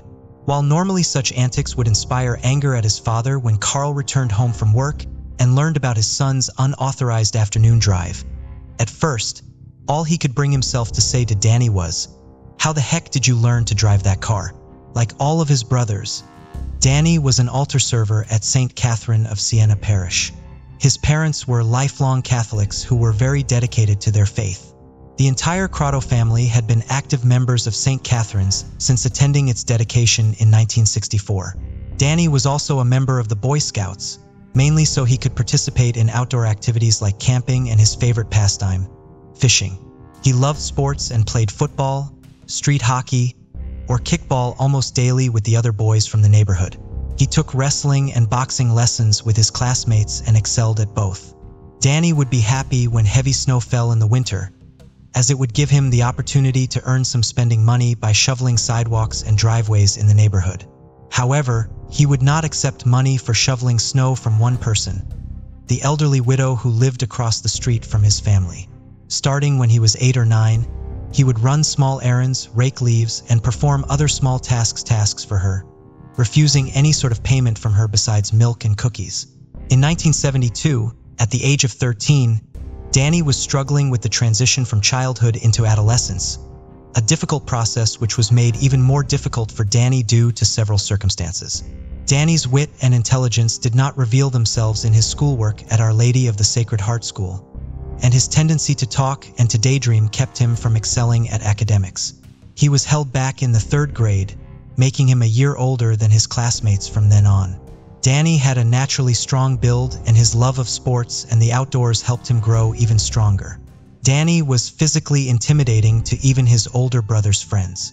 Since he was a year older than his classmates, his naturally larger build only increased the gap in size and strength between him and the other students in his grade. According to one of his friends, Danny was as strong as an ox, but he did not seem to understand just how strong he was, and he would often inadvertently mildly hurt his friends while they were playing. The fact that Danny was so physically intimidating made him a target for bullies. He was not one to start fights, but often he had to finish them as other children would start altercations with him in hopes of becoming the person who could finally defeat Danny. He would often be faced with multiple attackers at once, but he still never lost a fight. Danny was generally even-tempered, but when his temper did flare, it was wild and fierce. He would not stand for anyone to insult him or his family. Danny was still an altar server and a Boy Scout, but not all of his activities were as wholesome. Through 3 of his older brothers, he became the youngest member of the Circle, a gang of local troublemakers who took their name from the circular reading area behind the 16 acres library where they hung out. To get around, Danny mainly rode his bike like a typical kid, but he also liked to hitchhike. He would only accept rides from people he knew, like teachers from his school, but this activity allowed him to regularly stay out late, exploring a wider area than his bike would allow.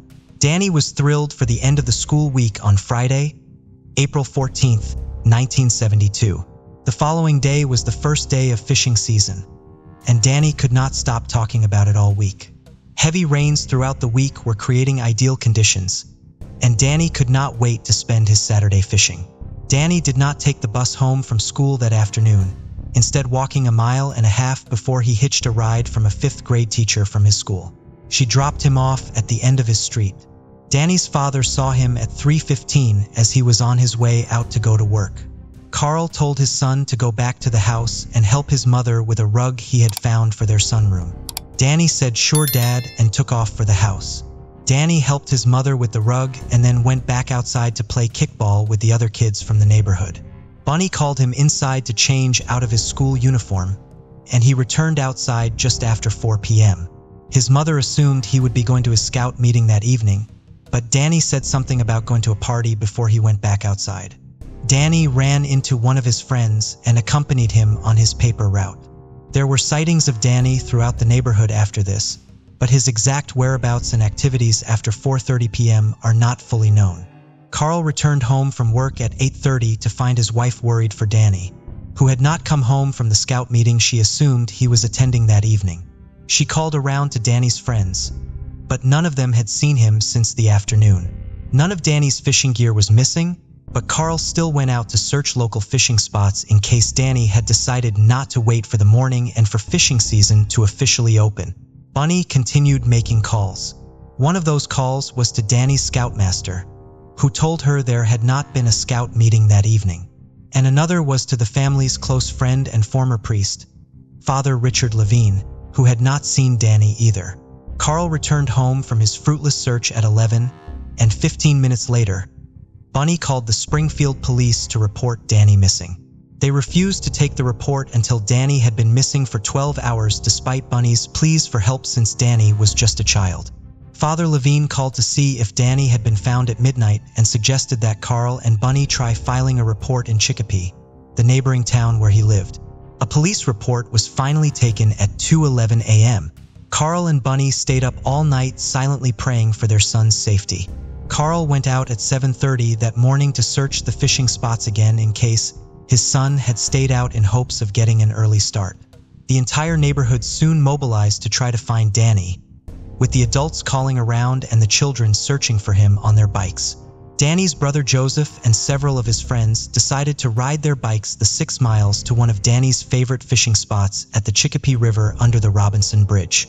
However, after making the hour-long bike ride, they found the area flooded with emergency vehicles. The police made them turn back before they could reach the river and check for Danny. The police were at the scene because at 8 o'clock that morning, a local handyman had arrived at the river to fish. When he looked out into the water, he saw a body floating in it. He ran back to his car, noticing a pool of what appeared to be blood on the ground that he had not seen when he arrived. He drove to a nearby junkyard and used their phone to call the police. After police removed the body from the water, they examined the contents of the pockets of its blood-stained clothes. Among the items they found was a piece of yellow exam paper with Daniel Croto, Grade 7, Our Lady of Sacred Heart School, written neatly at the top of it. Extensive blood evidence was found at the scene, which helped investigators piece together what had happened to Danny. Because of the recent heavy rains, investigators knew that all of the blood had been spilled during Danny's murder. A large 6-inch by 12-inch pool of blood under the bridge was surrounded by markings indicating there had been a struggle. It appeared Danny had been first attacked there and that he at least briefly tried to fight back. Drag marks showed that Danny had been pulled feet first, more than 80 feet to the edge of the river. Another pool of blood was found where the drag marks ended, and a 15-foot arc of blood splatter indicated that Danny, who was most likely completely incapacitated and potentially near death, received a severe beating at this location. Blood was found on the dirt and on nearby vegetation, as well as on several items scattered along the ground, like a piece of rope and a plastic straw. Most of the blood found at the scene was type O, consistent with Danny's blood type. However, type B blood was found on the rope and the straw found at the scene. Given how severely Danny had been beaten, this led investigators to conclude that the killer had cut his own hands in the process of beating Danny, leaving behind his own blood. 2 police officers went to the Croto family home to notify Danny's parents of his death. Carl was just returning from another search for his son when they arrived. They told Carl that Danny had been in some trouble, which Carl at first took to mean that his son had been taken into custody, and they had to clarify that Danny had been murdered. Bunny knew that something was terribly wrong as soon as her husband and the police came inside and fell, sobbing, into Carl's arms. Carl went with the officers to the Chicopee police station but asked them if they could stop at St. Mary's Parish, less than half a mile from the bridge under which Danny had been found. The family's former priest, Father Richard Levine, was currently assigned there. When Carl told Father Levine that Danny had been found dead, the priest offered to accompany him to the police station. When they arrived, Carl was informed that he would need to identify Danny's body. Father Levine told the police that he would identify the body instead, something Carl took as a kind gesture at the time.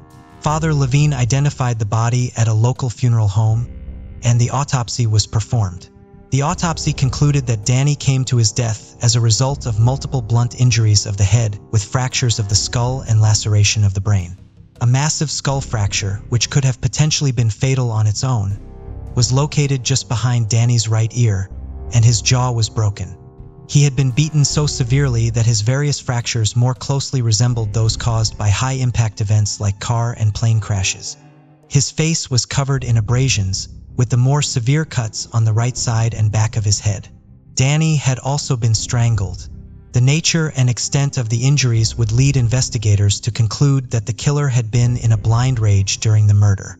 Based on the location of the most serious of Danny's injuries, they also concluded that the killer was most likely left-handed. The autopsy also found that Danny's blood alcohol level had been 0.18 at the time of his death. This was almost double the legal limit at the time and more than double under today's laws. Several wads of chewing gum were found in Danny's stomach. Red fibers were found on his underwear and all over his socks, as though he had been walking on red carpet before he died. The exact time of Danny's death could not be determined. Danny's funeral was held on April 18th. His funeral mass and his interment at Hillcrest Park Cemetery were both presided over by Father Levine. He had a closed casket service. Father Levine had told Carl and Bunny on the day that Danny's body was located that they should keep the casket closed because they did not want to see Danny as he was found. Father Levine had not spent much time at Danny's wig the day before the funeral and left it after he instructed Bunny's sister, Betty, who had just flown in from California, to Bunny's sister Betty, who had just flown in from California, to convince Bunny to keep the casket closed because Danny's face was completely disfigured from his injuries. Danny was friendly and talkative, which meant he could make friends with a wide variety of people. This included adult men. Police investigated several men he was known to associate with, as well as a scoutmaster and assistant scoutmaster. However, within a few days of the murder, they learned that there was one man with whom Danny spent an unusual amount of time and that the same man was a strong potential suspect, Father Richard Levine. Father Levine had arrived at St. Catherine of Siena, the Croto family parish, in 1967. He was a new priest, having been ordained in May of 1966. He had barely lasted a few months at each of his first 2 parish assignments due to his disruptive behavior and poor attitude. At first, he was very popular at St. Catherine's.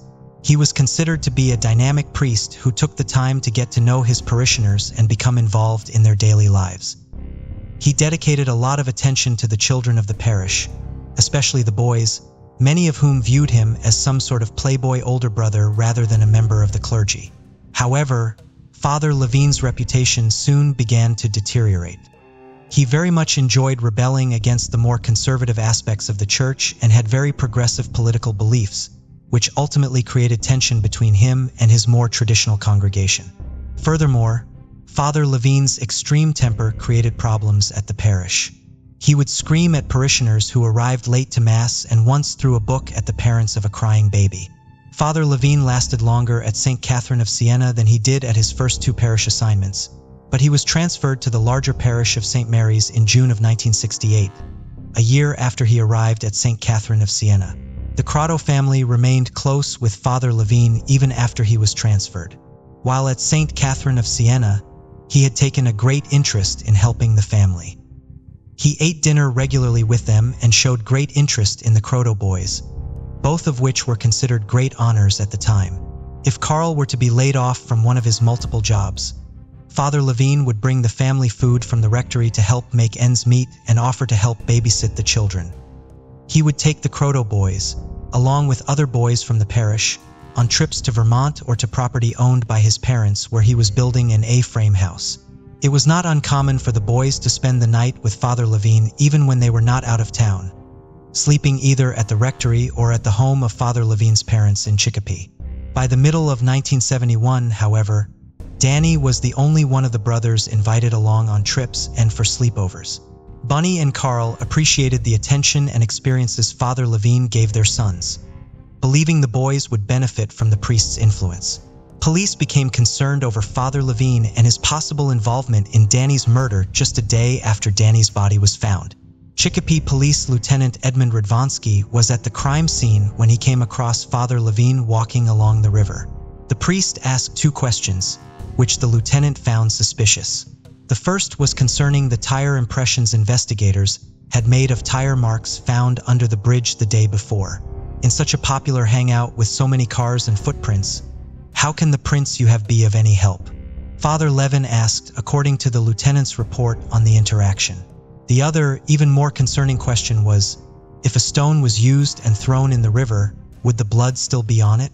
Father Levine had seen Danny's body when he identified it, but police had not yet discussed the fact that they believed Danny had been beaten with a rock with anyone outside of law enforcement and would not reveal that information to even the Crottos for several weeks. As such, Lieutenant Berdwanski was concerned about the specificity of the question as well as the priest's reasons for asking it.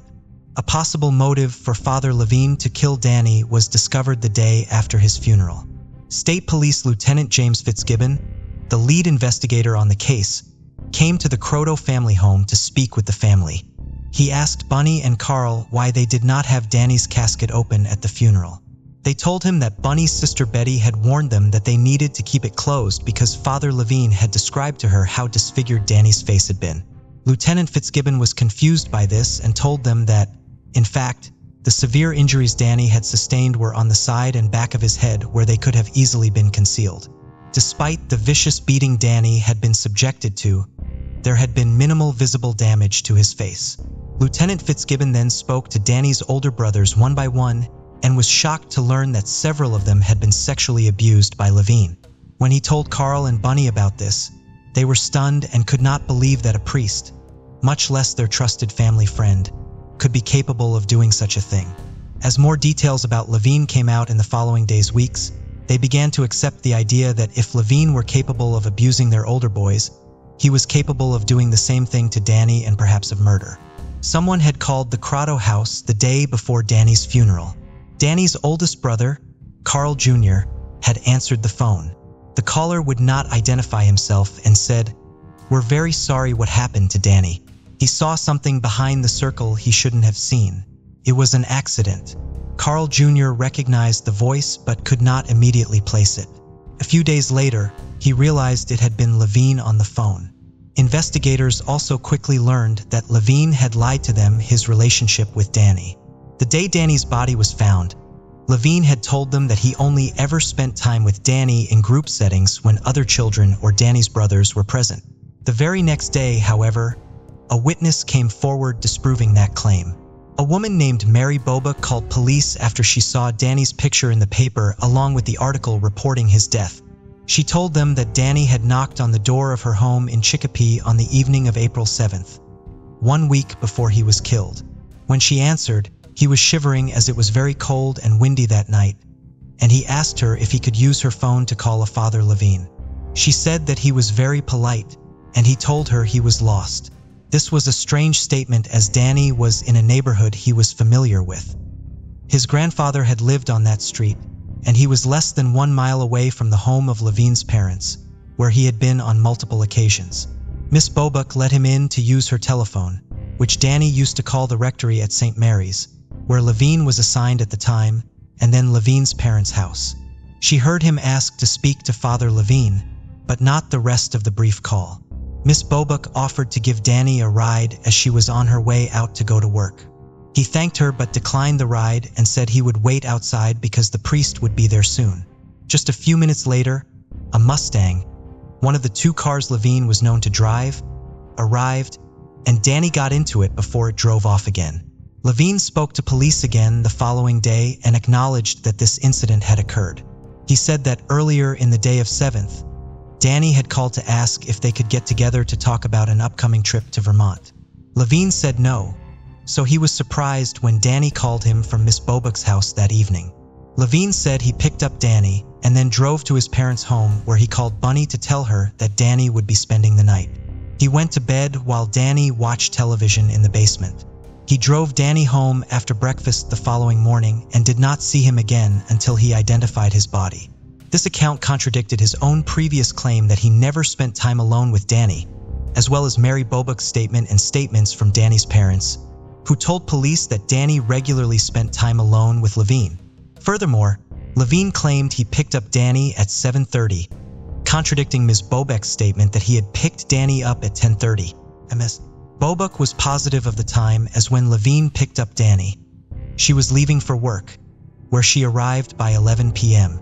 According to Bunny Crotto, she did not receive the phone call from Levine asking if Danny could spend the night with him until 11:30.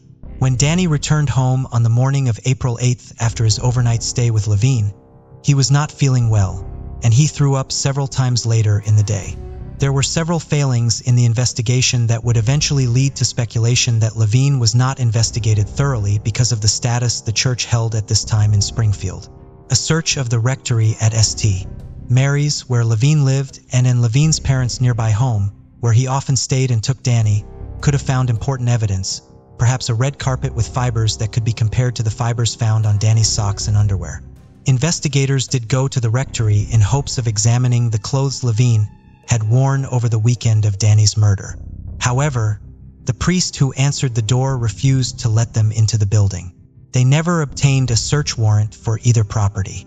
While Levine's strange statements and outright lies to police could potentially be used to successfully petition the court for search warrants today in 1972 with the church held in such high esteem, it would have been much more difficult. Concerns that the church had interfered into the investigation into Levine stem in part from the fact that the district attorney at the time, Matthew J. Ryan Jr., was good friends with Christopher J. Weldon, the Bishop of Springfield.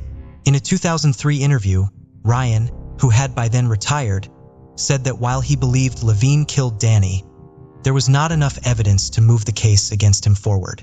What you think and what you can prove in court are 2 different things, he said. Whatever the motivation was, his office did not aggressively pursue search warrants that could have located the physical evidence that could have been used in court to prove Levine's involvement. While the police looked into other potential suspects, they were able to rule them out based on alibis and other evidence.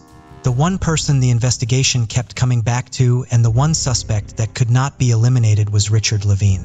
While they could not prove his guilt to a legal standard, many of the investigators on the case were convinced that Levine had murdered Danny, an opinion that they shared with Danny's parents.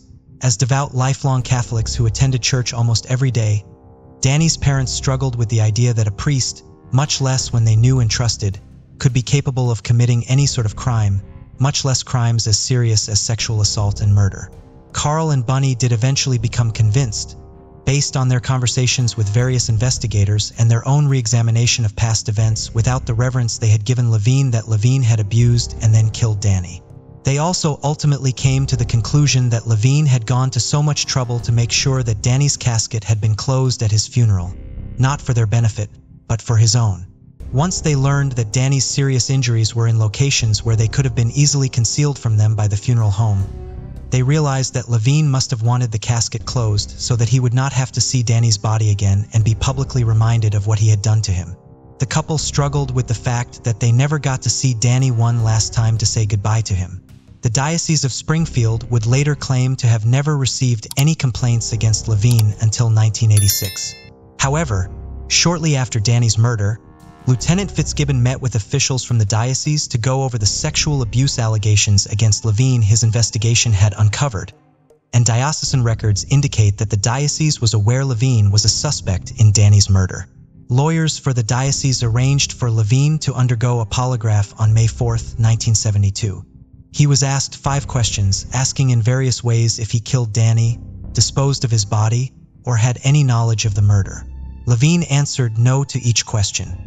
In his findings, the examiner reported, due to these erratic and inconsistent responses on this subject's polygraph records, the examiner is unable to render a definite opinion as to the subject's truthfulness.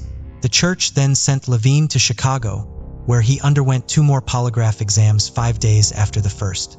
He was asked the exact same 5 questions and gave the same 5 no's in response to them. This time, he passed. The diocese would use these exams as proof of Levine's innocence in Danny's murder and to justify allowing him to return to active service in the church without restriction. While suspicions about Levine lingered, Danny's case went cold. Levine continued working as a parish priest. 5 years after Danny was killed, he would receive a parish assignment that would ultimately result in the horrifying scope of his crimes against children being made public.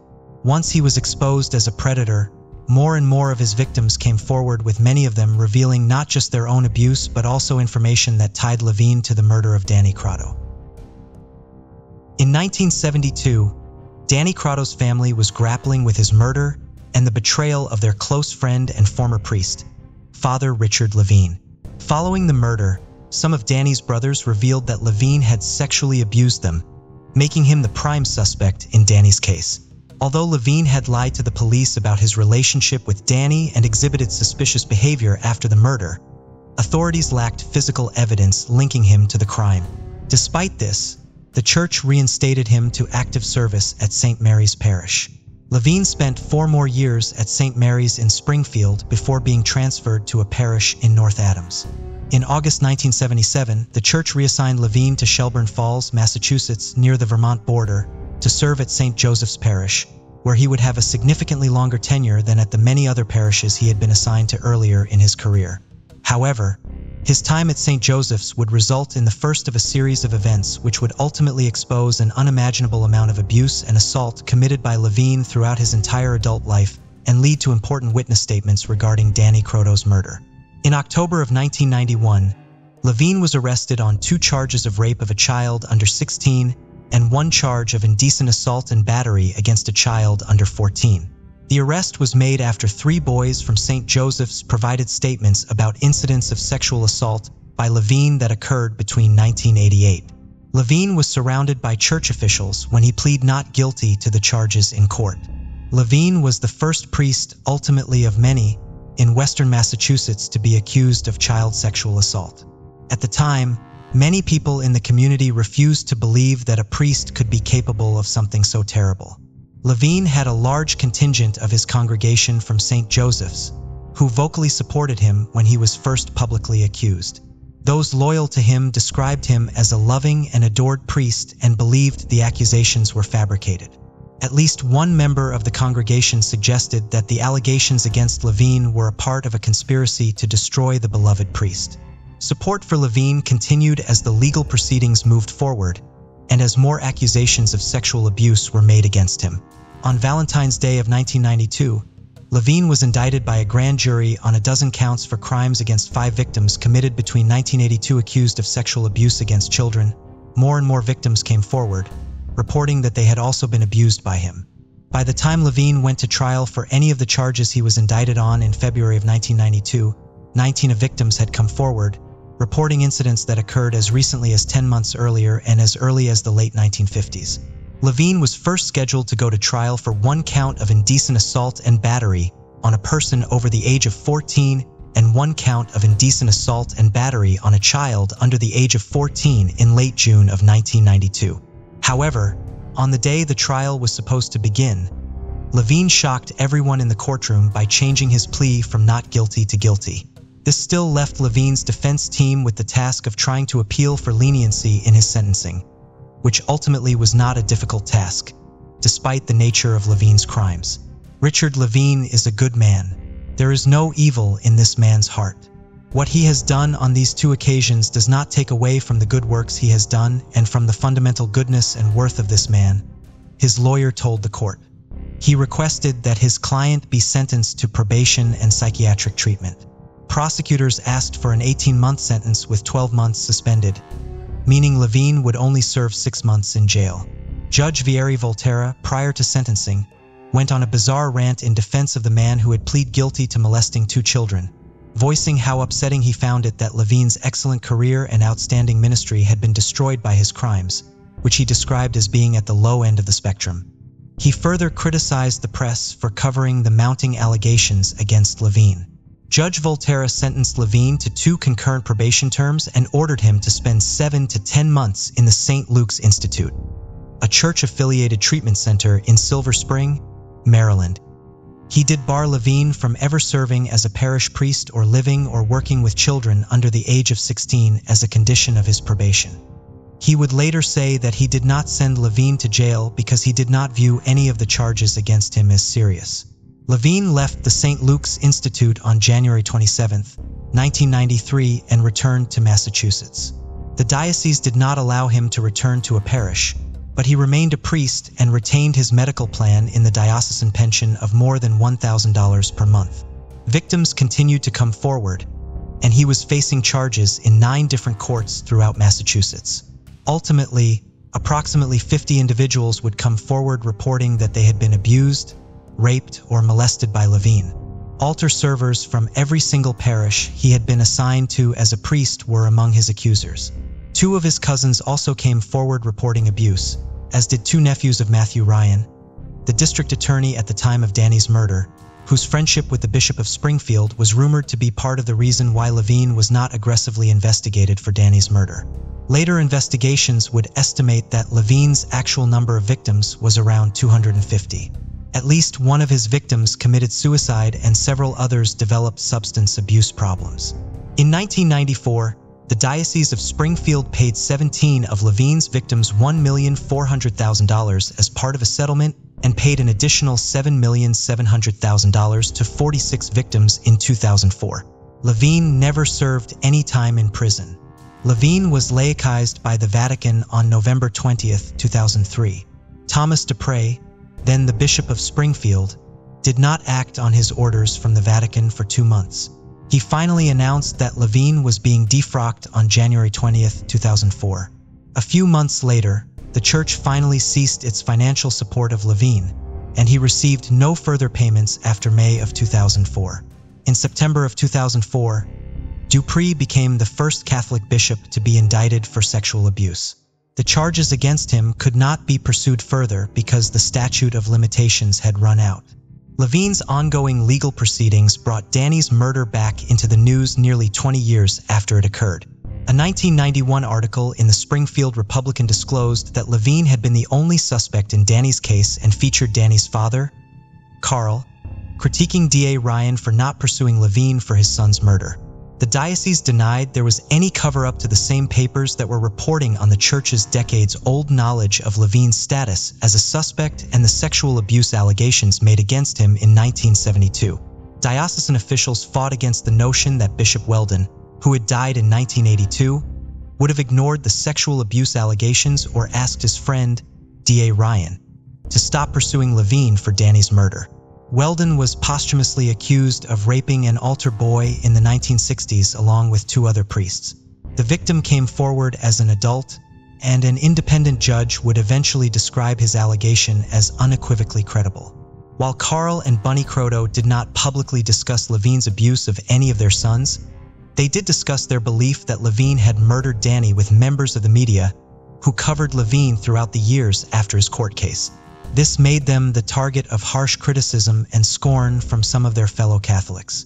They received angry, hateful phone calls and letters accusing them of being anti-Catholic for daring to accuse a priest of a crime and criticize the church. While Bunny and Carl had struggled with their faith in the years after Danny's murder, they did ultimately remain devout Catholics and active members of St. Catherine of Siena Church. The couple refused to allow the man they believed killed their son or the church officials they believed protected him come between them and God. Give up my faith for Levine, for the good old boy network that protects people like him? No, Carl said in 2002. They can't take God away from us. That's the one thing they can't have, Bunny said 3 years later. While they were confident they knew who killed their son, Bunny and Carl did not ever get to see him brought to justice for the murder. They knew that getting a jury to convict Levine based on circumstantial evidence alone would be a challenge, even after he had faced so many sexual abuse allegations and the deference once afforded to him by his position as a priest was gone. If he was acquitted, we could live with that. But why not take a shot? I think we owe that much to Danny, Carl said in 2003. That same year, Kevin Cullen from the Boston Globe approached Levine while he was outside painting his house. When asked if he had any response to mounting witness statements implicating him in Danny's case, he only provided one. "My silence has been my salvation," he said with a smirk. Carl Kroto had a heart attack in November of 2010. The Korean War veteran passed away days later on Veterans Day at Mercy Medical Center, surrounded by family. He was 79. Bunny passed away in 2016, the day before the 6th anniversary of her husband's death at the age of 80. Two of Danny's brothers also passed away while his case was still legally unsolved. Michael Kroto passed away in 2009 at the age of 51 and Gregory Kroto passed away in 2015 at the age of 60. Danny, Carl, Bunny, Michael, and Gregory are all buried at Hillcrest Park Cemetery. As the years went on and the horrifying scale of the clergy abuse crisis started to become publicly apparent, the absolute trust in the priesthood was destroyed in many Catholics, and the church lost the deference it had received from law enforcement in previous decades. In 1991, when Levine was first arrested on sexual abuse charges, the scandal had not yet fully been exposed. While this meant he still had plenty of loyal supporters in his congregation, he was not considered untouchable by law enforcement anymore. Danny's case was reopened in 1991 in response to the renewed interest in it that followed Levine's arrest. By the time Levine was finally defrocked, the clergy abuse crisis, especially in Massachusetts, was public knowledge. The notion that a priest could commit a serious the courts were more willing to rule against the church when it sought to keep its records from the public. Documents relating to Danny's case were unsealed by a judge in 2004, and a further 115 pages of documents were unsealed in 2008 as part of civil legal proceedings between the Diocese of Springfield and its insurance carriers. In 1993, a sample of Levine's blood was collected to be compared to the blood from the crime scene after he was compelled to provide the sample by a search warrant. Levine fought the order in court for 2 years, so the blood was not tested until 1995. Unfortunately, the samples from the crime scene had severely degraded during their decades in storage. The samples were tested in 1996, 2002, 2003, and 2021, but even as technology became more advanced, the samples were too degraded to provide conclusive results. The blood sample from Levine was important in that it revealed that he had type B blood, the same type as the blood found at the crime scene, along with Danny's type O blood. In the United States, type B is one of the less common major blood types, but that still means that approximately 10% of the Caucasian population has blood type B. While Levine's blood type did not prove his guilt, it did not eliminate him as the contributor of the blood at the crime scene either. Levine was also left-handed, as authorities believed Danny's killer was, based on the location of his fatal injuries. In the years following Levine's sexual abuse arrest, several important witnesses with information relating to Danny's case came forward. Some of these witnesses provided information after seeing Levine in the newspapers and only then realizing they had important information about an unsolved murder. And some of them were victims of Levine's, who provided important information when they came forward to report their own abuse.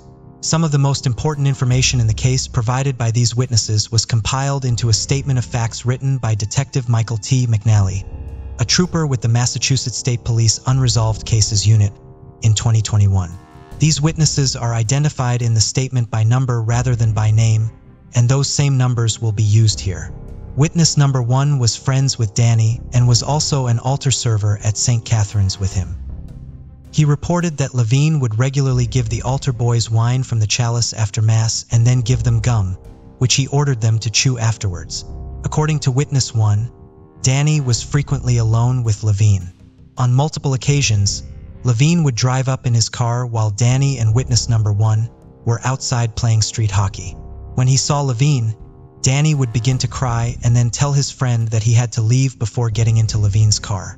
The witness knew that Levine was not taking Danny home as they drove off in the opposite direction of the Croto family home. Witness number 2 had provided a written statement in 1993 after seeing Levine's picture in the newspaper. The witness had seen a man in his 30s, wearing a priest's collar, drive out from under the Governor Robinson Bridge between 12:30 and 1 a.m. one weekend back in April of 1972. The car the man was driving was consistent with one of the 2 cars Levine was known to drive at the time. The driver looked directly at the witness before speeding away. The witness could not remember the exact day of the sighting, but they did remember hearing about Danny's murder within a week of it. When they saw Levine's picture in the paper, they recognized him as the driver they had seen 21 years earlier. Witnesses 345 had come forward reporting that they had been sexually abused by Levine, with their accounts of the abuse providing important information relevant to Danny's case. Witness 3 had been molested while on an overnight camping trip with Levine, which the Croto brothers had also attended. Danny had been the youngest boy there and was teased and called names by the older boys. Growing frustrated with the teasing, he repeatedly told Levine, "I'll tell." At that point, Levine's behavior changed dramatically, which the witness believed was a direct result of Danny threatening to tell something. Levine told the older boys to stop teasing Danny and began paying more attention to him. Later on, the witness had knocked Danny over, which resulted in Levine smacking him so hard across the face that he fell to the floor. Witness 4 told authorities that he was regularly given alcohol when he was alone with Levine. He reported once overhearing Levine have a conversation with a parishioner at St. Mary's about him being accused of killing a boy. Levine denied being involved and expressed confusion at why the police were suspicious of him. The witness had not previously heard about the murder and did not know Danny's name. Weeks later, when he was angry with Levine about the ongoing abuse, he asked him why he had to kill the kid, referencing the conversation he had overheard. According to the statement from the witness, that's when Father Levine said it was simply an accident and he told me to leave it alone. That's when he started to say that things could happen to me too. I took that as he could kill me just well. He was very forceful about it. Father Levine had threatened me before one time when I told him I wanted to get out of the situation, meaning the sexual abuse, and I told him I would go to the police. He told me more or less that if I did that, I would live to regret it. I never told anyone about the abuse at the time. I wanted to, but I was afraid. Witness 5 also reported Levine making him drink alcohol. Levine would sometimes trick him into drinking, giving him a glass and telling him it was water, but when the witness drank the liquid, it was a martini. Levine also had a terrible temper and a way of making him feel guilty. They also reported that Levine had driven them past the location where Danny was killed, while police cars were still surrounding the area, and told them that's where Danny Croto was murdered. The reports from witnesses who were children at the time of the murder all supported the theory that Danny was being abused by Levine and explained some details about his body when it was found, why he was so intoxicated, and the gum found in his stomach. Since Levine used alcohol to gain control over his victims, he may have been the person responsible for Danny being so intoxicated at the time of his death, and he may have given him the gum to cover up the smell of alcohol on his breath. He may also have made Danny drink the weekend before his death, since he returned home feeling sick and throwing up the following day. The evidence of Danny potentially being abused by Levine is relevant to his murder because if Danny were being sexually abused by Levine and threatened to expose the abuse, as Witness 3's account may imply, Levine would have a strong motive for wanting to kill the boy. The other witness report places Levine near the crime scene around the time of the murder, although it is not exact. The statement from witness number 6 did not move the case forward at the time it was given, but it would eventually lead to an important development in the case years later. Witness number 6 had been interviewed by authorities on April 5, 2004. Levine had recently told the witness that he had received a typed and signed letter in the mail. It described the emotions the writer thought Levine was experiencing as a result of killing Danny. Levine told the witness he believed the letter was from Danny's real killer because of the sense of guilt it described.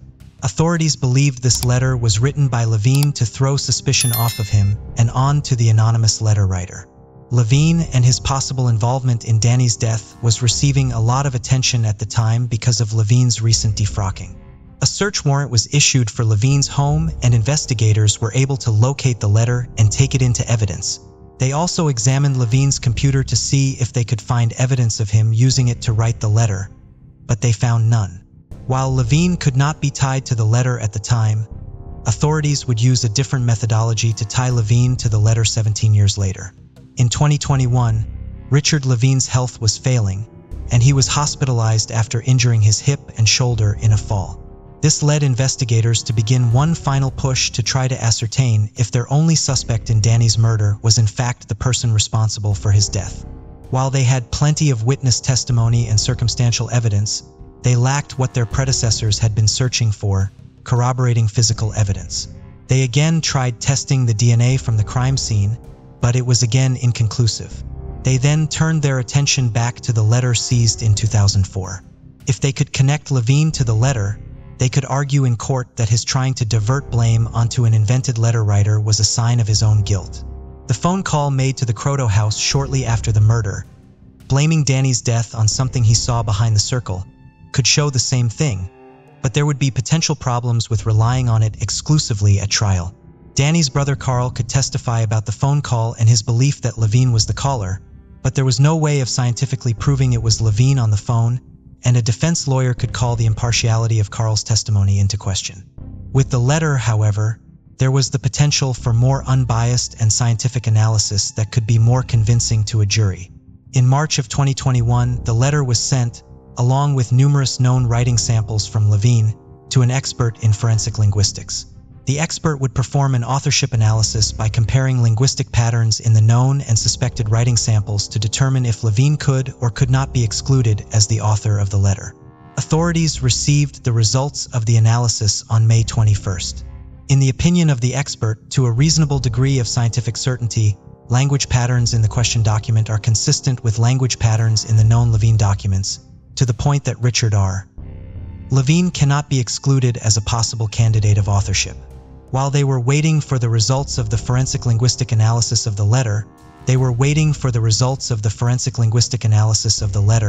investigators also wanted to re-interview Levine. Detective Michael McNally met with Levine 5 times in mid-April, early May, interviewing him for a total of 11 hours at the medical center where Levine was a patient. The interviews were all audio recorded.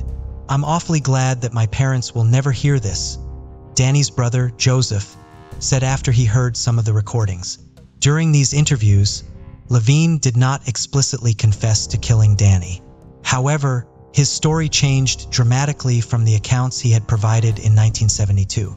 Back then, he claimed to have last seen Danny alive a week before his body was found and to have not seen him again until he identified his body at the funeral home.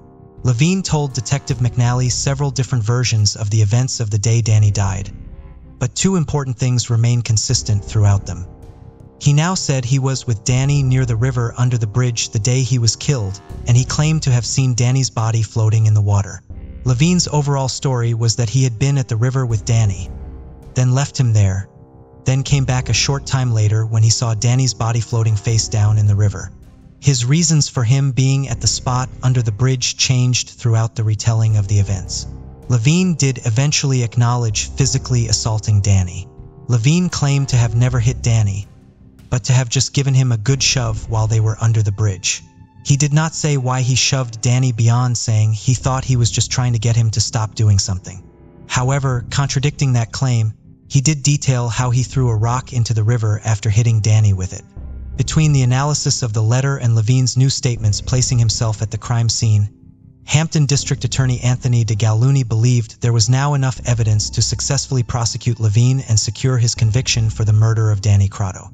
On May 21, 2021, The day his office received the results of the forensic linguistic analysis of the letter, DA Gallouni authorized investigators to begin the process of obtaining an arrest warrant for Levine. Detective McNally received the phone call from his supervisor authorizing him to prepare to arrest Levine at 5:39 p.m., according to his phone records. However, at 5:40 p.m., less than 2 hours after DA Gallouni's initial authorization was issued, Levine died at Bay State Franklin Medical Center at the age of 80. According to his death certificate, he died of acute hypoxic respiratory failure brought on by COVID-19 related pneumonia he had developed 4 days before his death. At a press conference on May 24, 2021, more than 49 years after Danny was killed, DA Gallouni announced that Danny's case was formally being closed as Richard Levine was finally being identified as Danny's killer. While he would not be able to prosecute Richard Levine, he was confident that his office had finally collected enough evidence to prove Levine's guilt in court. Had Levine's death not prevented a trial, we're disappointed that he is not being brought to justice, but we believe there is a higher power and he will face that higher power now, Danny's brother Joseph said at the press conference. On June 28th, a graveside memorial service was held for Danny, celebrating his life now that there was finally resolution to his case. Approximately 100 people were in attendance. When Danny was first laid to rest, Richard Levine had presided over his interment. In 2021, the service was led by retired priest James Cahill, who has long been a critic of the church's handling of the child sexual abuse crisis in general and of its support of Levine specifically. Danny's brother, Carl, held a portrait of Danny while his brother Joseph played the song Danny Boy for the assembled crowd. While the resolution of Danny's case did not result in Levine paying for his crimes, Joseph Croteau told those in attendance at the memorial that it did accomplish something else. This will finally allow Danny, my parents, 2 deceased brothers to finally rest in peace, he said. Thank you for joining us on this journey into the depths of unsolved mysteries. Cold cases not only challenge our understanding of the past, but also ignite our curiosity and determination for answers. Remember to subscribe to stay updated on our latest investigations. And if you have any information regarding the cases we've covered, don't hesitate to reach out. Together, we can shed light on the shadows of the past and bring closure to those who seek it. Until next time, stay vigilant, stay curious, and never stop seeking the truth.